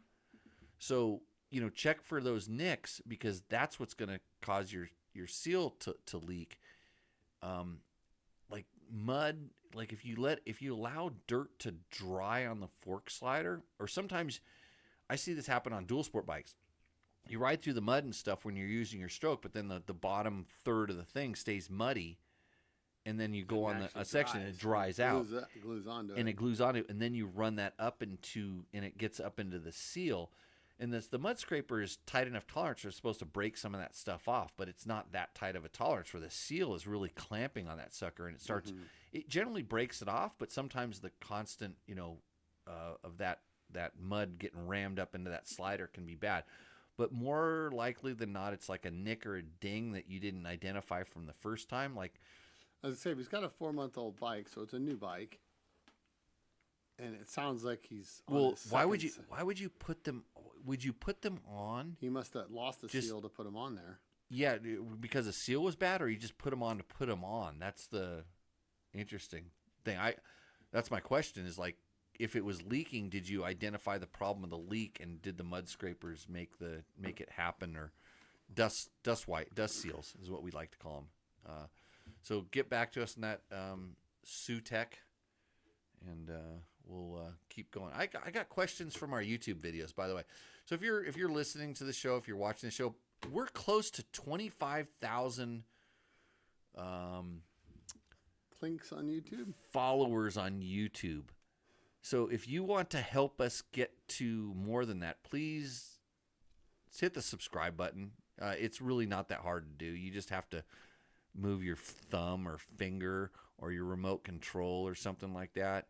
Take a second out of your life, like I've taken 2 hours out of mine. Although I do like hanging out here with Logan and Jimmy. We enjoy and talking about dirt bikes. This is my penance for all of the fun times that I've had on dirt bikes. This is what I do. Oh wait, CTEC came back with a thing. Saxforth. Yeah, I thought so. Mud scraper is in addition to the dust seal. I don't Google that. Yeah, I think it's that. You did? What do you got, Logan? Are we gonna have to watch some video? It's a thing that clips on. I think it clips on there. It says, is it green? Yeah, I think you do have to take off you have to take the fork apart. Oh, you do. So, but it's the green. If it's two pieces, split. you wouldn't It's have split. to. You wouldn't have to take it off. It's the green thing, son. I don't think. all the videos on how to put them on. Honestly, I think on the Sax forks, I think you just put. I wouldn't blank on the name. The SK. What's the good seals? SKF. SKF sales. They don't come with them, like the KYBs do. Yeah. But if you put just put, that would be my suggestion as a non-expert. I never put anything. Never put anything additional on my bike because of mud. We just ran it, and I will tell you that if you're riding in a lot of mud, you do have to clean out underneath the dust seal. You have to pop that out because it'll pack up inside there. I think it's probably just a harder piece that slides on it. Maybe it's something that they found that works. I don't know. Yeah. So and I think if you just put like some SKF seals in that, you'd probably be over all that problem. Maybe the seals, both seals were leaking. I don't know. I don't know that those could cause. I'm thinking about, could they cause the fork seals? I think they were designed to do exactly what you're talking about. The dried piece of caked mud that's glued on there. Scrape it off. It's to knock it off before the dust seal, because they're not really good at knocking off dried mud. So how would that be different than a dust seal? I mean, like as far as making the seal leak or encouraging the seal to leak. Well, I think it's not doing its. Well, I don't think it would make it leak. I think it's maybe just not doing its job as good as a dust seal. Yeah, I don't know. This is a good question. Yeah. I mean, if for a company like SKF I that, think that does high quality shit, for them to decide to make something Yeah, like they're that, not a gimmick company. yeah, it's exactly. It would have to. And I don't ride enough in the mud, in all honesty, to know much about this. Like I said, wish we could. but I don't change anything. exist.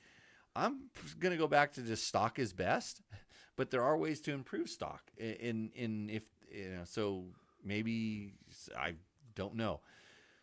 Maybe some suspension tuner that's paying attention right now might have an answer for me. Or if you're listening to this in the future, you can leave a comment or email me at jimmy@dirtbiketest.com. You email me and tell me that I don't know what I'm talking about and you want to educate me, and I will give you all the credit in the world because I like to learn. Logan, how can I be a better person? Should I pour myself a drink while you think about this? Sure. I keep on staring at your dad's beer that he Yeah. didn't get one for me. No, I did. This is That was for me. yeah. And then you went and got your own, but I don't. No, mine's on. I have a low tide situation over here. Well, housekeeping's on it. Okay, back to Logan. It's really hard saying stuff like this when the Yeah. person's sitting right next to you, and I got to. No, that's not really the worry. You got to. It's- I got a pretty decent right hook. Yeah. But We're gonna go. Road racer, not as good as Okay, Sutek says it didn't start leaking until I messed with it. Thanks, guys. Back to my. If there's a put a marker on this, like if I say this all the time. If something goes wrong with your motorcycle, what was the last thing you did to it? Just that's kind of a good starting point. Not to point out anything bad. It's like we all learn, and I've been doing it for long enough to where I can say that now with confidence that generally when I screw something up, it was the last thing I did to the bike. Okay, we're gonna go. So yeah, like us or subscribe to us on the YouTubes. That's important right now. But it doesn't matter because the AI is going to be analyzing our YouTube videos, and you won't have to listen to all this crap anymore, unless you're on a really long drive and you're bored as hell. Okay, Logan, I'm gonna go backwards down to 2 weeks ago because I haven't done the show for a while, and then we're gonna. I have my answer for how to make you better. Oh, you do? You thought about this? Yeah. Okay, hold the horses. Hold on, wait 1 second. Hold on. The more you know. Yeah. So, you used to have this school, and every time I rode with you, it was almost impossible to see you have your grip touch the ground. The last 2 times I've ridden with you, you have hit the ground. Correct. So today that was me trying to be better than I am, and that's 100% on me. The time before, was it in the sand wash where I nerfed? We were in that little tiny sand wash, and I kind of nerfed it in. yeah. Was that the only time I crashed? I'd go to say there's Here's a 2 other mistakes that could have led to them, but there's the tree, and then When you put it after in the tree. fence. Oh, That yeah, was the most un-Jimmy Lewis-like thing I've ever seen. you were laughing. Yeah, I hadn't even come to a stop, and I heard you laughing. Yeah, that was that. But I had a pretty good. I right away blamed it on something else, didn't I? Yeah, the Excuse-tron came out. And then you tried to hop on other bikes, and then Yeah. Okay. So I've been crashing a little bit. What maybe don't break out the So- Excusatron so quick. And if I had less of an Excusatron, I'd be a better person. If I Possibly. just owned it.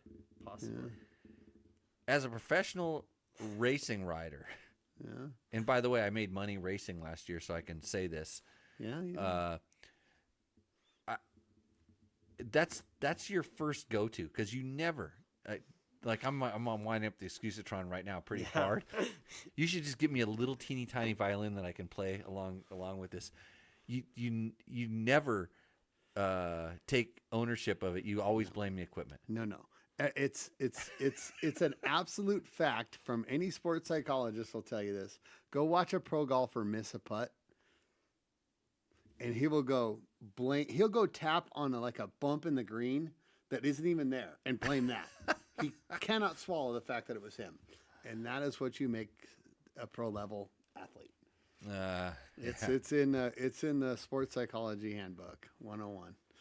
Yeah. Well, I totally, And it's true. That's how it works. I totally agree. You cannot believe in yourself. You cannot. You have to believe in yourself. Yeah. I don't think that's going to help me. But you're not pro racing. You're not pro racing anymore. So I'm not. Well, no, you are. Yeah, you podiumed the national last year. That's a fact. Yeah, and I got a check. I got a check. And I got paid to race motorcycles. That makes me. Yeah. Well, I get paid to ride a lot too, but not like for racing stuff. Yeah, it's a different deal. Yeah. So. Yeah.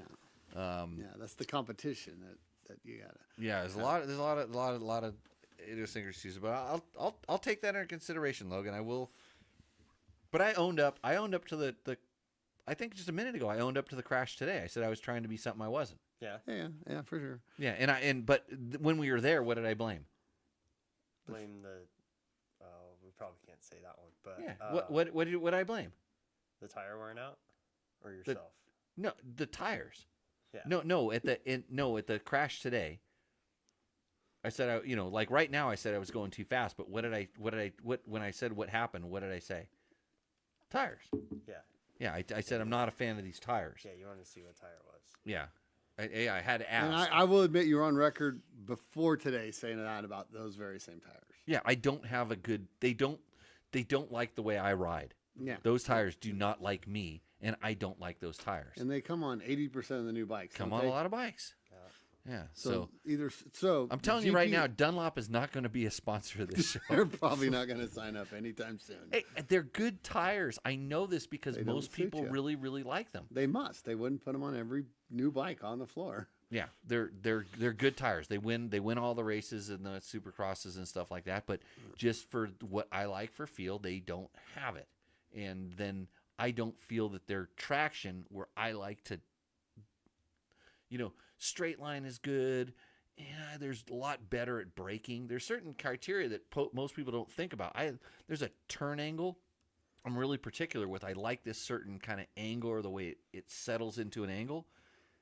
That's what I like about a certain tire, and it's a yes or no for me. I can feel it, and then like I talk about slowing down brakes all the time, is that's where I feel like I'm able to make up time, and it's about safety.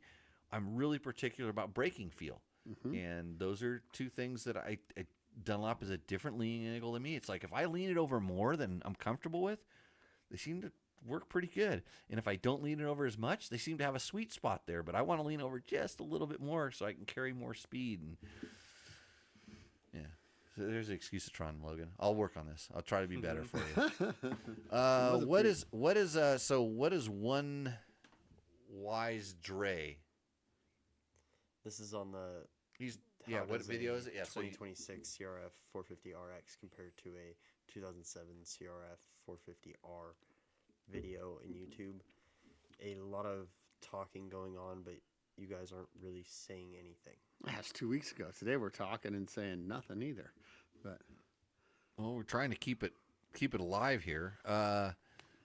Trevor, you need to fix this. That's Trevor's problem. That's Trevor's video. This is about a video. Yeah, it's talking about the video, the 2026 Trevor's 450 videos RX. are fantastic. It's kind of an interesting video. So Trevor I actually have it queued up. I could actually play it. But you rather listen to us donkeys talk. He took one of his old buddies who has an old Honda and he put him on a brand new Honda, and the guy talks about it. So this is an interesting thing for people that are riding. How many? 20. I missed this video, but 18-year-old bikes. Yeah, but they're not saying anything. So great, thanks, Trevor. Not trying to. What is the best motorcycle ever made? 2025 Gas 300 EX review. Pono Go 3E says more than less stock trim, just comfortable of the rider's choice, but that's mostly stock. That's why they're so expensive. They already came with expensive parts. What is he trying to say there? Can you summarize that, or would you like to try to read that again? I'm what? Yeah, I don't know, man. There's a Guy lot needs- of capitals and a lot of weird spots. And without a comma. Right, it's almost like a title, the way Yeah. he wrote that. Commas are not that hard to do, or periods. They're easier to do than capitals. Yeah, right. That to me reeks of someone that just took a big old bong rip right before they watched the video and then Somewhere. had to say something. But Mhm. then we have this show. Yeah. Okay. They just don't do bong rips. Same video. What is limitada want to say? The Honda video. My lap times are identical between my 25 CRF 450 and my 08 CRF 450. Other than EFI and the button tuning B and G, not huge improvement. Oh, well, those are two huge improvements, if you ask me. 08 to 25. Which, when I read that, when I look at that question, it's like my lap times are identical. But other than I don't have to kick it in electronic fuel injection, I'm like, well, I guess that means that your lap time is the only thing that's important to you. But Because that's not what's important to me when it comes to riding a dirt bike as much as so the reliability I and never- not having to kick the goddamn thing. I And never want to kickstart another motorcycle as long as I live. I tell did you, I you do rode my today? What did you do today? I kickstarted my YZ125. Okay. Even worse than that, you I offered me. kickstarted a Husaberg 650. I got to tell you that story too. I was gonna say you offered me, hey, do you want to ride that bike right there? And I went, it's a left side kick 650. And the battery. I don't stand a chance of starting that bike. It's gonna be a fun push. Oh, it doesn't push start. I wouldn't think so, No. So but it's gonna be a fun tow to your play yard. okay. So And what? So I'm what- like, no, that bike is useless to me. So- I cannot kickstart a left side kick 650. I don't caressed know- and massaged that bike to get it running again. I took the carb all apart and put it in the ultrasonic cleaner, and I tuned I got everything all nice, and because my buddy Ray bought it from me, then he kind of gave it back to me. Mm-hmm. He forced me to buy it back from him. It was like a lemon program or something. It is colored like a lemon, by the way. But Yeah. not to go on too much of a rant here, but let me tell you about Husabergs. Are you ready for this? They're the most torque spewing, horsepower oozing, like the power of these bikes is amazing. Like when you roll the throttle on, the front wheel just goes to the sky. You've got to be careful with them. There's just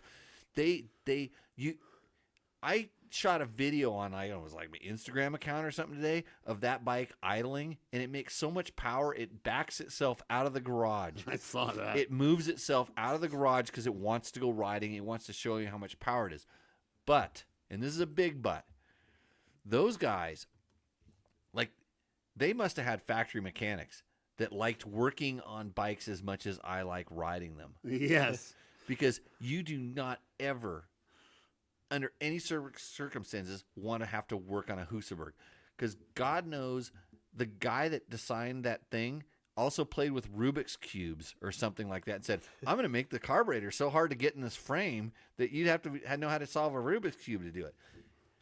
But anyway, so I spent a lot of time working on my Husaberg, and it wasn't fun.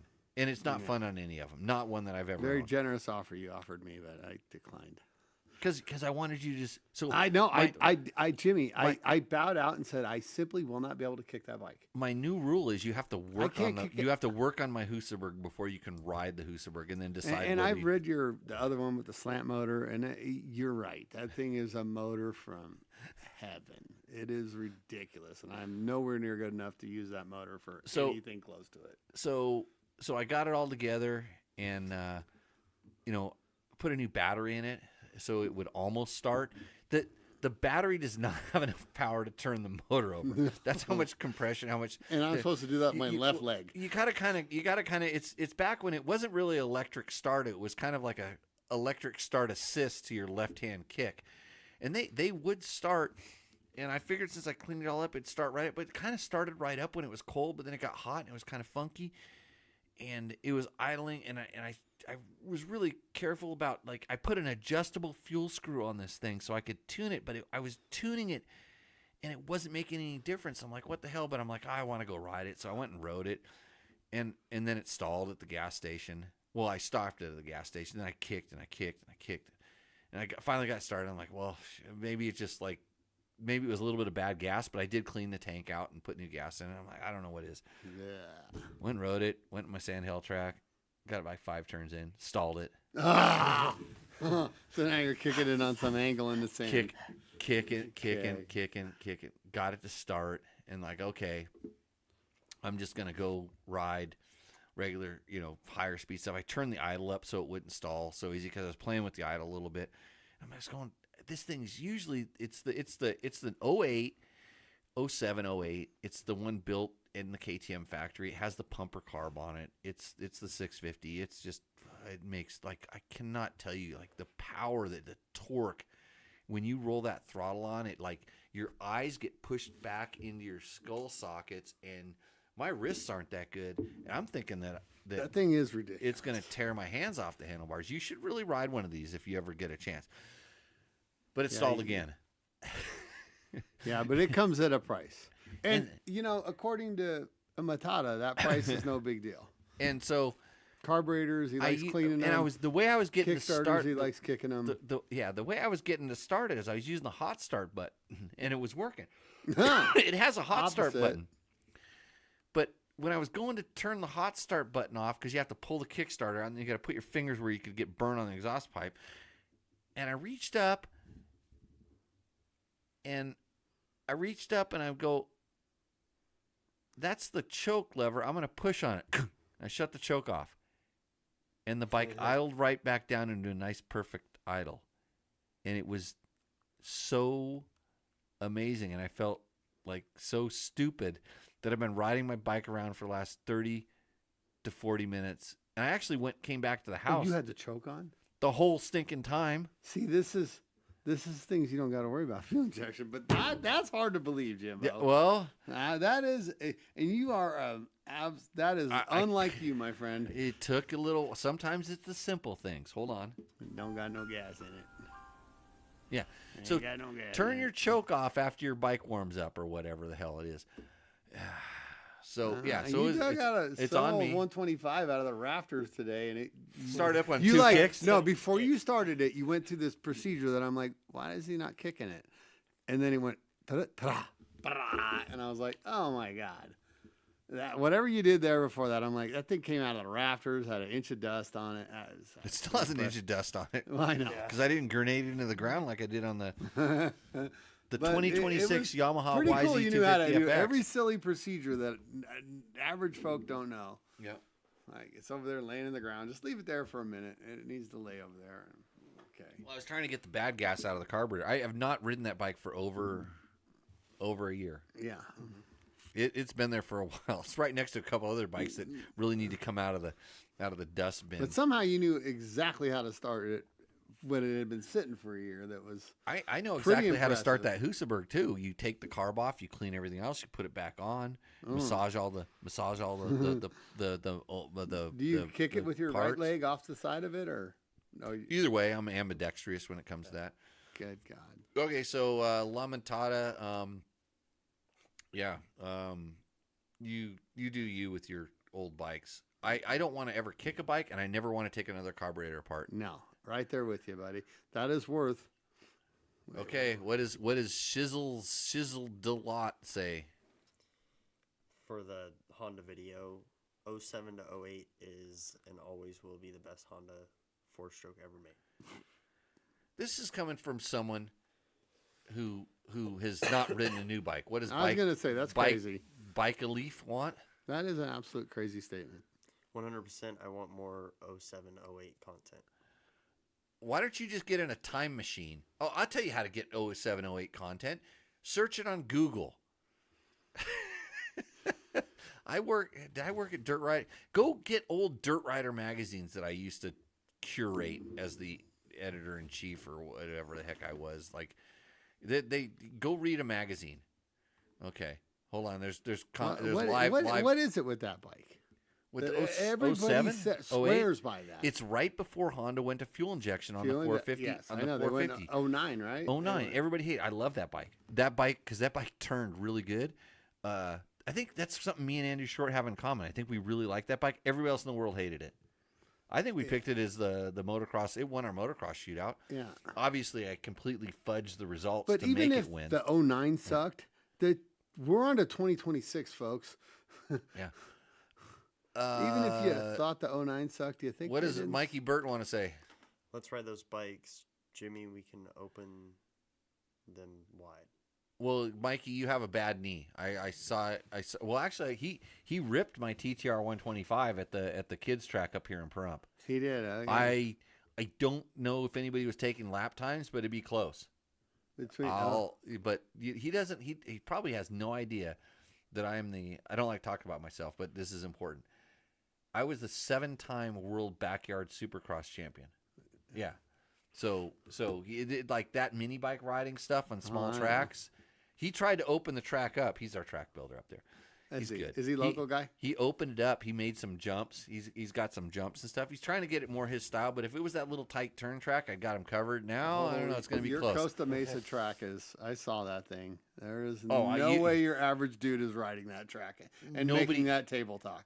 There is no way like McGrath in his heyday could probably make that. I own that track, literally and figuratively. Yeah. We should you guys should have come by and we should drag a 50 back from here. We should get a new TTR 50 and just take it there. And we just do lap times. We used to have like 7 or 8 guys. There's no way I could carve that track like it's designed to be built. So good. I know, it's cool. It's a cool track. Devil's Humble track. 71. Can't you install a compression release kit on a Husa, like the ones some high performance Harleys have? It has one. It's got a little. That's the only way you're going to get it past top dead center. No, it has a little lever. Above the brake reservoir. It's a little tiny lever that you pull on, and you use it to get it right past top dead center. And if you push the starter, it goes, and you have to pull it, and you can hold the starter, and you can let it go, and maybe try to time it with the starter. There are times when it's warm, it will start with the starter, but you only have like 2 shots, or it runs the battery down. But yes, it comes stock. The Husaberg had to have a compression release because it has so much massive compression. You're right. The That Devil's is a man's bike. Rumble. Okay, what does Dave Donlin want to know? I remember when you started my Husaberg 450 in the back of my truck a few years back, all electric for me. Yeah, Dave Donnelly. I've run into this guy out in the middle of the desert. He's got a Husaberg 450 in the back of his truck, and I don't remember whether he couldn't start it. He's like, why aren't you riding? He's like, I can't start it. And I hopped up there, and I go, and I started it right up. That's only a 450, Dave. You need to talk about 650. A whole different. They had 450. They had 501. That's for teenagers, but men had 650s, and it's because that kind of power is not allowed to be bestowed upon children. The average folk. Yeah, you've got to be careful. Logan, have you ever ridden my Husaberg 650? You've never let me touch any of your Husabergs. Right, because you're a child. It's like I rode it. You're sitting right next to alcohol. Were you serving us? That's illegal. Yes. Damn it! You're gonna get us in trouble. YouTube's gonna violate us or something like that. Can I have another one? By the way, Jimmy's Moto Parlor. Is that what we're calling this, Chris? Thank you. That's a good name. Yeah. No, it's called Tech Talk Taco Tuesday, where we answer your motorcycle and motorcycle product related questions. I think he's talking about your the shop. Yeah. Everything in it's. There's a shop there so that I can keep my shit running and go riding on it all the time. Yeah. Okay, Mikey made a smiley emoji and he's happy, but he has no idea that he just lit a fire underneath my ass, and I'm gonna start working on my mini bike riding skills again. Like I'm working on Carson Brown right now. Carson has no idea what I have for him. Like I know you're big good buddies with his dad. There's a long Carson Brown story. Like I love telling everybody my first memory of Carson Brown was him crying like a little baby, because he was a little baby, because he went to the race at the Orleans Arena and he couldn't ride all the time. He could only ride during his practice session. So he's like out riding out in the parking lot. The kid wanted to ride so bad. I love that kid was just fiending to ride. He was out of control. His dad's dad's got like 10 factory bikes for all their sponsored riders and stuff like that. And Carson just wants it. He's like, it explode.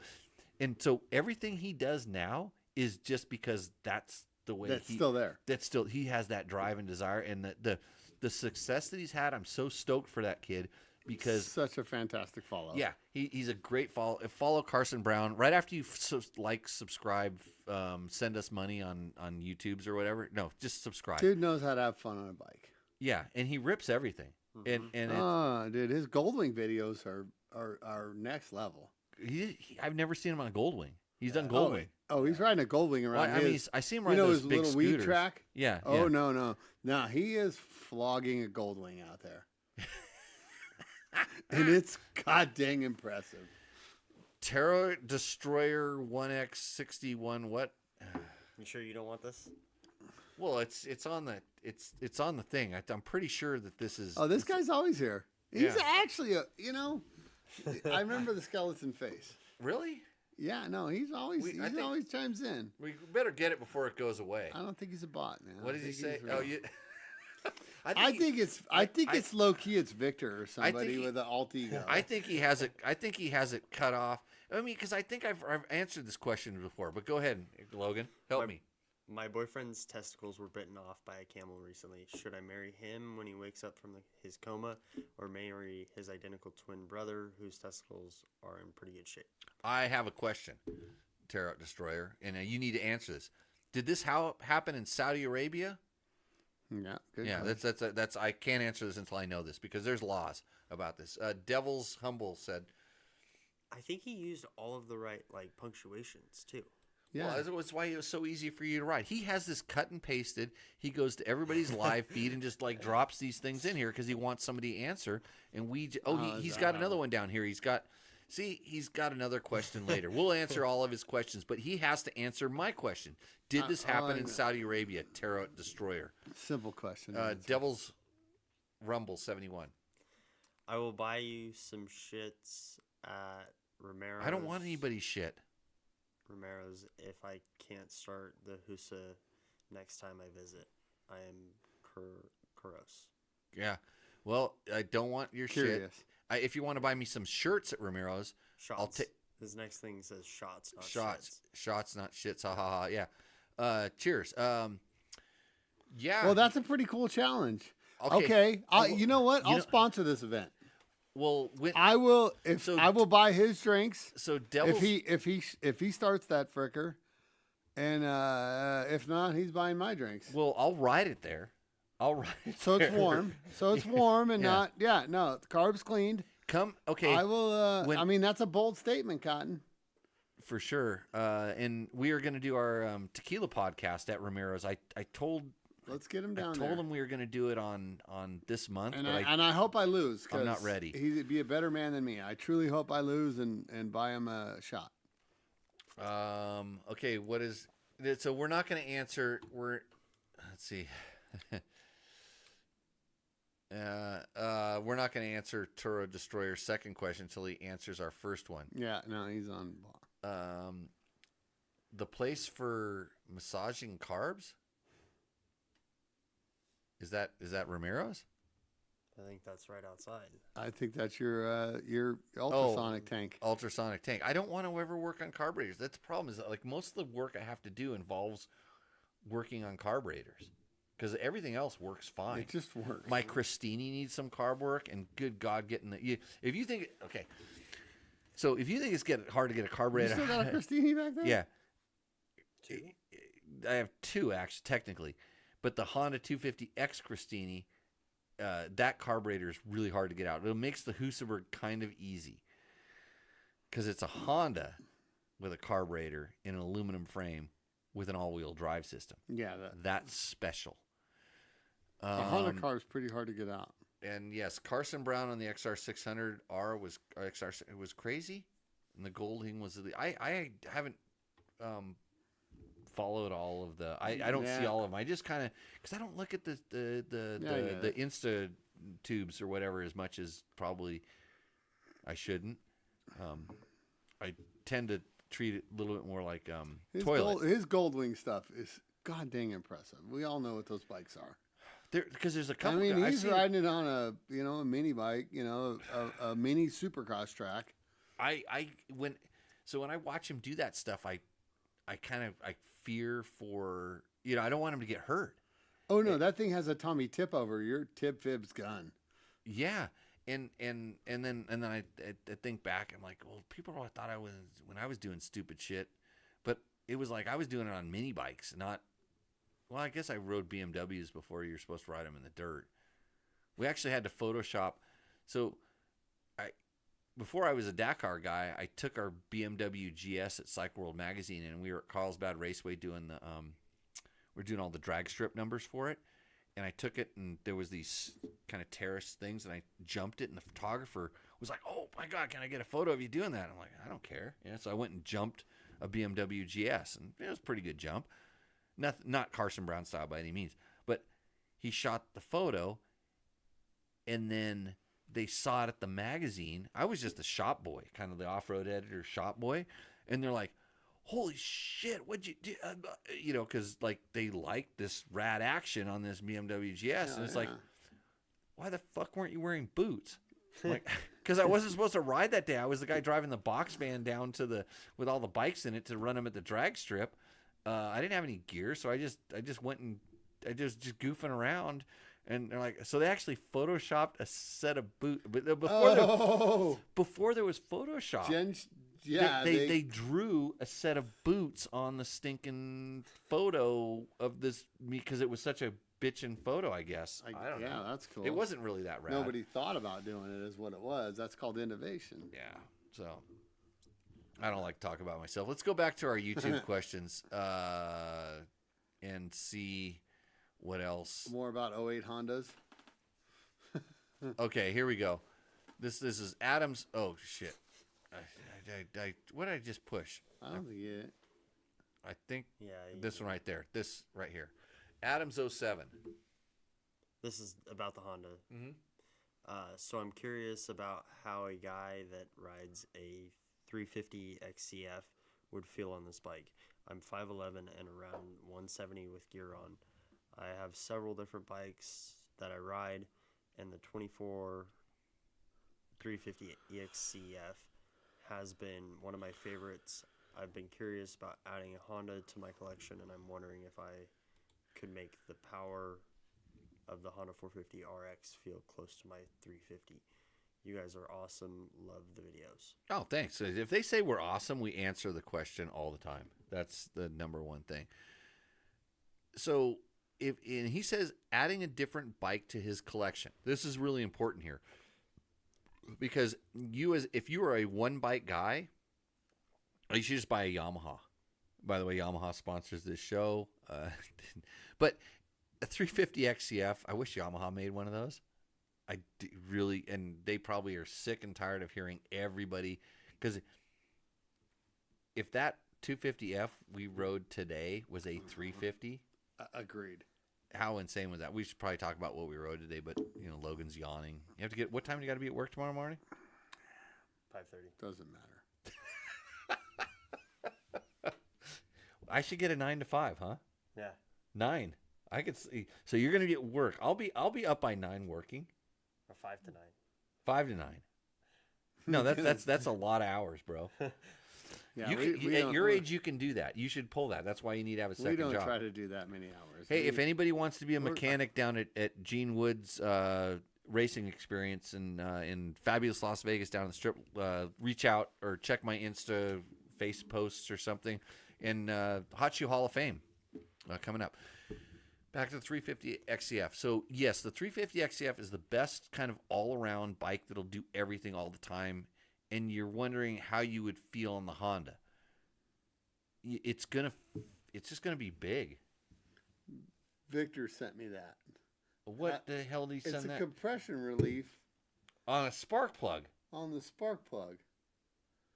Oh. Man, there are some really smart people out there. I know exactly. That's a brilliant idea. If I was a better event or a producer, I'm promoter. guessing that's what it is. No, I know. I can see the slot Yeah, going up the side. You can see it. I can see it. I know exactly how that thing works. I That's can do the math on it. that is a brilliant idea. Compression release on a spark plug.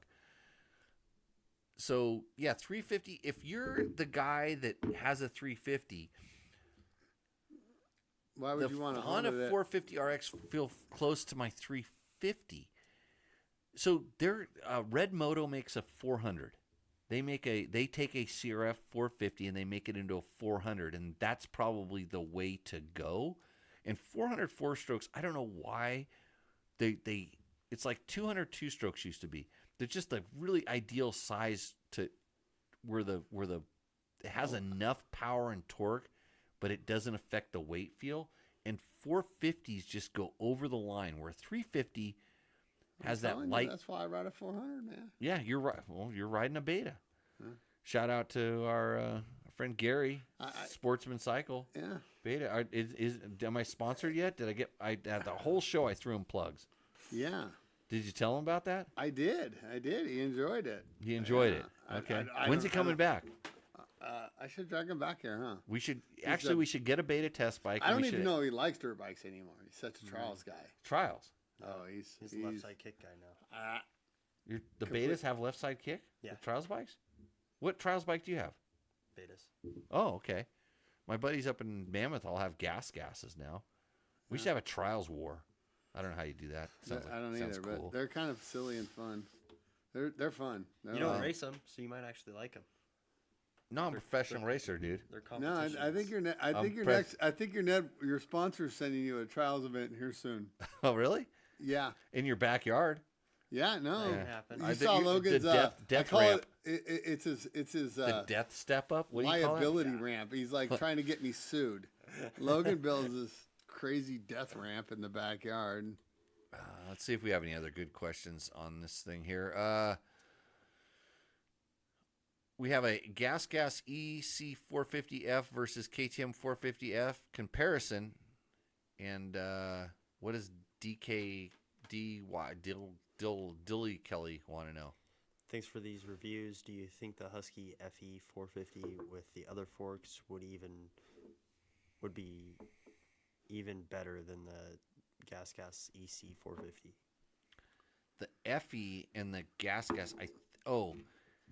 Man, what year was that one done? That video.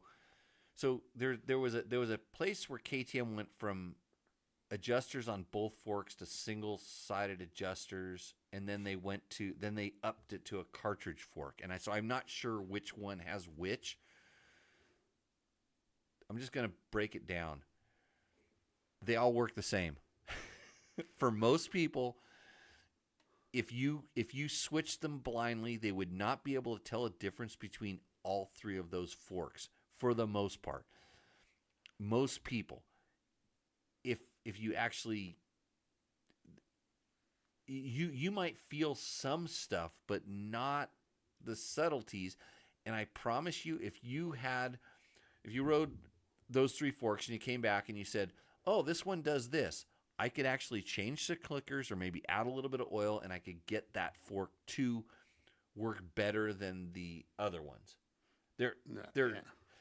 Whether it's closed cartridge, which is more complicated, more parts, or it's the two adjusters, which seem to have a little bit more range, or the single ones that were actually really good. I'm still running those forks, the separate side chambers, on a few of my bikes, and I don't change them. I set them up, and they're good.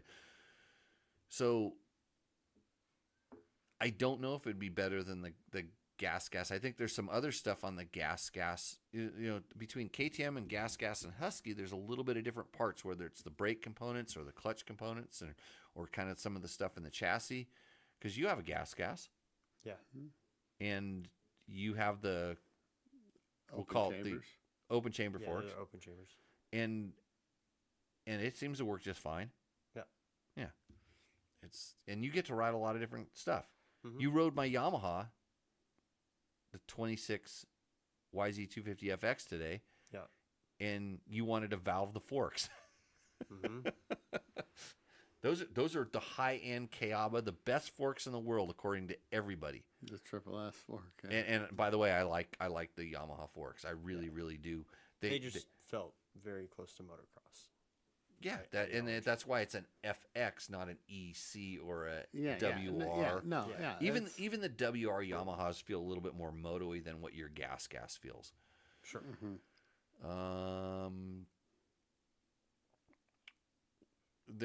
So Trevor did the Big Bear, and he's getting a what?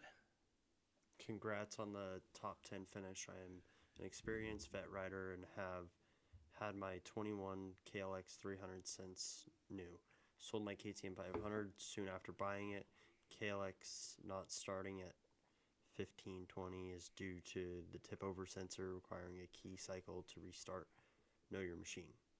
oh, Well, here's know your 42 machines that you ride a week. Well, here's the thing. The Big Bear Douche. hard run is not a race. It's like Trevor didn't get a paycheck for his top 10 finish. It's a dual sport ride. And so all you guys that think dual sport races exist, you're lost. So yeah, your experience okay. So you got to cycle the key if the tip over sensor's been activated. Right. But these guys, they're Does he professional. know how many bikes Trevor rides? And, They're like, know professional your- racers that never ride anything with a key. No, I was gonna say the guy hasn't really studied a bike with a key. Yeah. He's a top That's level okay. racer. Trevor needs to learn things. I never give him a hard time. No, I know you're so chill with him. Yeah. Hey, didn't you work on this video here? The Yeah, me and 22 Cooper. Honda C. So he has a question. You can answer it. I'll ask the question. Kenneth Carroll says, "Is this a good choice for a novice 50-year-old with lots of off-road experience, just not on two wheels? He's 6 foot and 200 pounds also. Thanks for any advice." So give him an answer, Logan. So we had 3 dudes at 5'10" at that time when we tested that. I feel like all 3 of us said that. Because what was the other one we tested? Was it the KLX or was it the Yamaha? We had an electric bike at the time. We had the KTM Freeride. We had the Kawasaki, I think KLX 230, yeah. And I think the 230 had more room. But that was a long time ago. Yeah. But if you don't have a lot of two-wheel experience, they're really good. Yes, the motor was super easy to get rolling, and clutch was easy, so it was great to get rolling. Yeah, and and this do the is initial. that style of bike. So the air-cooled 4-stroke motor inside of a bike that's a little bit lower seat height. So we're going to call them play bikes. Those are great bikes if you don't have a lot of two-wheel experience. If you have off-road experience, they'll take you any place. I like even when we had the Honda XR150, I was riding that places that like people are like, how'd you get that here? And I'm like, just rode it because they're really capable. Is it as capable as a KTM 500 or a Yamaha WR450 or whatever?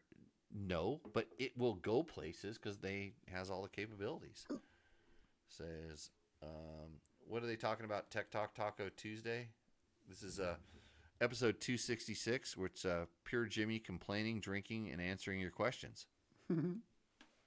Joel Arnie 2441 says you only have one viewer. I dispute that. We had millions. There's millions of people watching that show.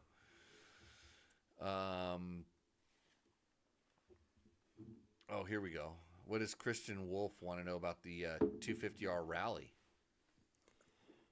Where are you ever riding in 6-gear wide open? To that, I say everywhere I go. I love my 2018 after all the mods, and I still rip every day after years of monthly oil changes and no need for replacement of anything but tires, chains, and sprockets, and brake pads and anything I broke. After a few spills and flips and loops on hill climbs and chugging it up, rock piles, LOL, and I daily ride it as my main mode of transportation. I think Christian War is a Honda CRF 250R Rally. He owns the group. He probably runs the big Facebook group. He's just out there trying to make that thing sound really good. I want to know how he looped it out. You'd have to really hold it wide open and really drop the clutch to loop that bike out. Okay, we got some other questions coming back in the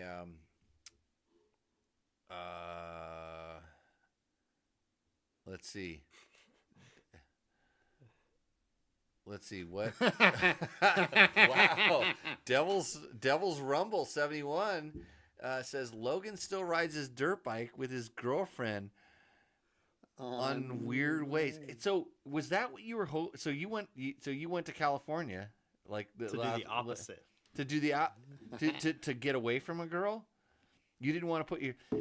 If anybody doesn't know, this is a story, and it's a long running joke where we were out driving. Me and Heather were on bikes, or we're on our UTV or something like that. UTV. Yeah, we drove by, and there was two guys with they were on their dirt bikes with their girlfriends sitting backwards facing them, and Logan wouldn't. I rode away, and Heather's like, "Wasn't that Logan?" And because I didn't really recognize him, I was driving, I wasn't paying attention, and so we couldn't really spot his style. we kept. Well, we weren't moving. No, they were just sitting there. Yeah. They were doing a little smooching. I think we call it. We call it smooching. Yeah, that's good, eh? Yeah. Anyways, so we drill him on the show about that. Thanks for bringing that back up. Yeah. Yeah, thank you. I forgot all about that. You should probably do that again. You should probably do that. You could probably do a whole Instagram page about that. That could be your thing. Yeah, you could get monetized and stuff. I'm trying to help you improve your life, okay, Logan? Okay. Mikey Burton says, I want your job. I want Jimmy's job. no, you don't. You want Jimmy's got 42 jobs. Yeah, which one? Actually, I want someone that wants to clean carburetors and actually produce this stupid show. No, you got a machine that cleans them. You just need somebody to pull them out and put them on. Oh, that's a lot of work. Yeah, you say, I need somebody to do. Oh, it's so much fun. You get to hang out in the jar. There's factory parts stuff underneath the shelf. Yeah, so there's shit you've never seen kicked around in there. Dune Rocket. What's a 2006 Honda CR 450 with 12 hours original hours worth? Okay, I'm just going to say this out loud because I got my number. I don't have a number, but if your name is Dune Rocket, you just cut the price in half. Yes, because it's probably got a paddle tire on it too. And if you know anything, they almost never made a 06 Honda that they just didn't throw a paddle in. Yeah, that was peak Dune era right there. God, it's like if you see one that has a paddle in the picture, you know it sucks sand. There's guys just trying to get rid of it, and he's too lazy to take the damn tire off. 06 Honda with 12 original hours. Let me stop right there. The 12 original hours. How do we know? That is not quantifiable on that bike. Unless it doesn't have a computer where you can check it. Unless they got the hour meter they just put on 12 hours ago. Oh yeah. After 40 hours of not having the hour meter on there. They all have low hours vet ridden. I do with every 06 Honda on the planet. All of my bikes. I have bikes out there that have 500 plus hours on them. The hour meter's reading 120. Yeah, that's how long ago I put the piston in because I just I got to track this thing, so I stuck it on there. But yeah, so no, I'm $3,200 tops. 32 if it's mint. Yeah, ask Johnny. Where's Johnny? He's our used bike He would guy. already start talking you down to $1,500 and throw in a chicken and a sped of snow tires.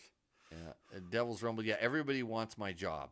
You don't want my. The problem is if you get my job, you have to be inside my head, and you don't want to go there. Mm-hmm. It's a crazy place. Oh, it sounds like Mikey Burton knows Gary. Oh, Gary was his auto teacher and automotive teacher in high school. It doesn't surprise me with him. It really doesn't. Okay, we're getting The we're dude is getting down weird, to the Dune Rocket. He's laughing. He actually tried to type an emoji thing, but it didn't work out. Yeah. Oh, jeez. Okay. What does Chris Brummel want to know? I acquired a 2004 KTM 950. Runs good, semi-recent oil change, and carb rebuilt. I'll ride it It's those a fucking bit carbs. this spring and then break it down this summer. Anything to look out for before summer? What does break it down mean? Like is Like that frame it. Frame it. Frame it, I would guess, or some version of that. Man, Can you what does it take to? so Have you I ever put- framed an adventure bike? yeah, I have a KTM 950 in the shop. I know you do. You got like the first one ever to hit America. It's zero. It's number 100, which is 00. Yeah. It says it's a KTM 530 And on have the you registration. framed that thing? Yes, It has unfortunately, to be a massive job. it's like just like a normal job, but it's like so the carburetors. That's why I just said those carburetors. takes so There's much- two of them. There's Yeah, I was two gonna of them say, in there. It should have carbs. Yeah. So how many miles are on it, Chris? That's important because the less miles on it, the less likely I'm to ever want to frame it. I don't know. I had 50,000 miles on mine before. I don't know what. I don't remember. You'd have to maybe read what we put in Cycle World magazine because that's how long ago it was. We talked about kind of the maintenance schedule, and then I bought the bike. And I think we did. I think KTM wanted to see what the motor looked like, and they were going to do a rebuild on it for me. And the cam chain started going. I don't know, something that we needed to have it rebuilt. So KTM volunteered to take the bike back and let one of their dealer techs as a demonstration do a rebuild for all their and then one of the trainings and stuff. And so they did the rebuild and gave me back a basically brand new motor. They put all kinds of new shit in it, lots of new shit, tons, and it was like new cylinders, new everything. Didn't need it, I don't think, other than it just needed the cam chains. It came back and it always had a tick, and we couldn't figure out what the tick was. And I tried everything to figure out what, because the valves all checked out in spec, the cam chains were all brand, everything's new. It was a tick, and it was just hard to chase down, but it was a tick. Rode it, and they're like, "Don't worry about it. It's probably just something." Rode it. Put about another 10, 15,000 miles on it, and then I dropped a valve. This is a bad valve. No, Cam. there was no shim underneath the bucket on one of the valves. And so, because they evidently they built and rebuilt the motor a lot of times, and they were doing it as a it's just demonstration, R&D stuff. and didn't, just whoops, and so it went back together, and the shim was not there. It was not in the motor. It just wasn't in there, and it dropped a valve. And it was amazing. The thing ran for like 40 miles on one cylinder. Because it bent the valve up into the head and it locked it up in there. And I was going down the freeway. I know exactly where I was. I ended up pulling over and finally going to a fire station to call like Heather or something to come and get me, because my dad was a fireman. I knew I could go in there, and because pre-cell phone or something. I didn't have a cell phone at the time. I was the last person to get a cell phone. Those are pretty reliable bikes, though. Really reliable. So I wouldn't, if you don't need to do anything, I wouldn't do Don't much. touch What it, do you break it down? What do you look for? It's 04, so it's carbed. I don't. So there's some rub points, like with the gas tanks. Rebuild the fuel pump. It's a remote fuel pump. Always do a fuel pump. Get a good fuel pump for it. The wiring down by the fuel pump, all the wiring, do that a little bit. Sand all that stuff out, and you'll be good. 27 million people still following this show at this late hour. It's probably because And we didn't even talk about the FX today. Oh, we rode a Yamaha YZ250 FX. Shot photos and rode it today. Ripped a couple of 125s around. Yeah. Yeah, it's good times. thank you everybody for joining and watching. These guys got to be back at work at 5:30 in the morning. You can just crash out here and just drive in that way if you want. Logan probably wants to have some apple juice and hit the road. Party on. I'm going to take your 9 to 5 serious. Tomorrow morning, you can call me at 9 and make sure I'm at work. Yeah. Okay? Give me. I can't crash out. I got to get my golf club. Give me a call. Golf? I'm golfing tomorrow. Golf. For work, right? Yeah. It's kind of like me going riding. People are like, you're going Same riding thing. again? I'm like, yeah, because It's it's work. Got lots of cool stuff. Hey, we could probably check, see what's going on at Dakar right now, but I don't want to get into that. Thanks again to everybody that supports this show. Of course, there's Yamaha, Climb, Seat Concepts. Man, on our long rides, I was happy I had a Seat Concept seat on. Did you ride my bikes. bike? Johnny made it 5 minutes. I'm like, what the hell? I'm like, Yeah. I don't know why I sold my last Seat Contest bike with that bike. I don't know why I did it. We have Bulletproof Designs. I got a nice box from Bulletproof Designs that has all my protection for my new KTM 300. What else do we got going on here? Come see us at the Hot Shoe Hall of Fame. You guys gonna go? Yeah, 100%. You going, Logan? What is it? What is it? Yeah. It's where You- old you people drive get shifty together. carts. No, you can't. It's only mean, for flippy carts. Hall of Famers get to go. We in. know a guy. I don't know if you. It's like pretty strict that weekend. I know. Actually, they're all setting lap records and texting me, and I'm like, wait, flip that thing up there. That's the it's because You should go. It's good. Yeah, you get it's one good of these. stuff. So your emergency camera there. Hot This- Shoe Hall of Fame. So is I was a fantastic. Hot Shoe Hall of Famer. You can go look at the plaque just like this at the go-kart track. If you tell them, I think they'll give you $5 off. But if you're another Hall of Famer, I got to race Jeff Emig this year. I'm pretty sure. Oh, you got him. You think so? Yeah. Okay. Yeah, for sure. There's a lot of practice involved. Yeah, he's one of the people that are getting inducted. We're trying to get Kendall to show up, but it's lots. Hey, you guys are all welcome. He's kind of a wild card, huh? Yeah, he's all in or not there at all.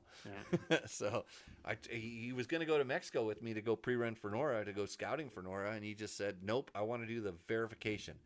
He wants to ride the road book because he'll good for him. probably tell me he wants to race. But last year he came in, 2 years ago he came and helped me with the road books. Big help. So. Okay, guys. Glad for everybody hanging in for this long. You want a discount code for something? Just email me. What else do we do? Stuff. We just say cheers. Cheers. Cheers. We'll see you guys on the Get trails. out there, ride your dirt bikes. Yeah. Fun is fun. Now I got to figure out how to turn this show off. It's like there's a button.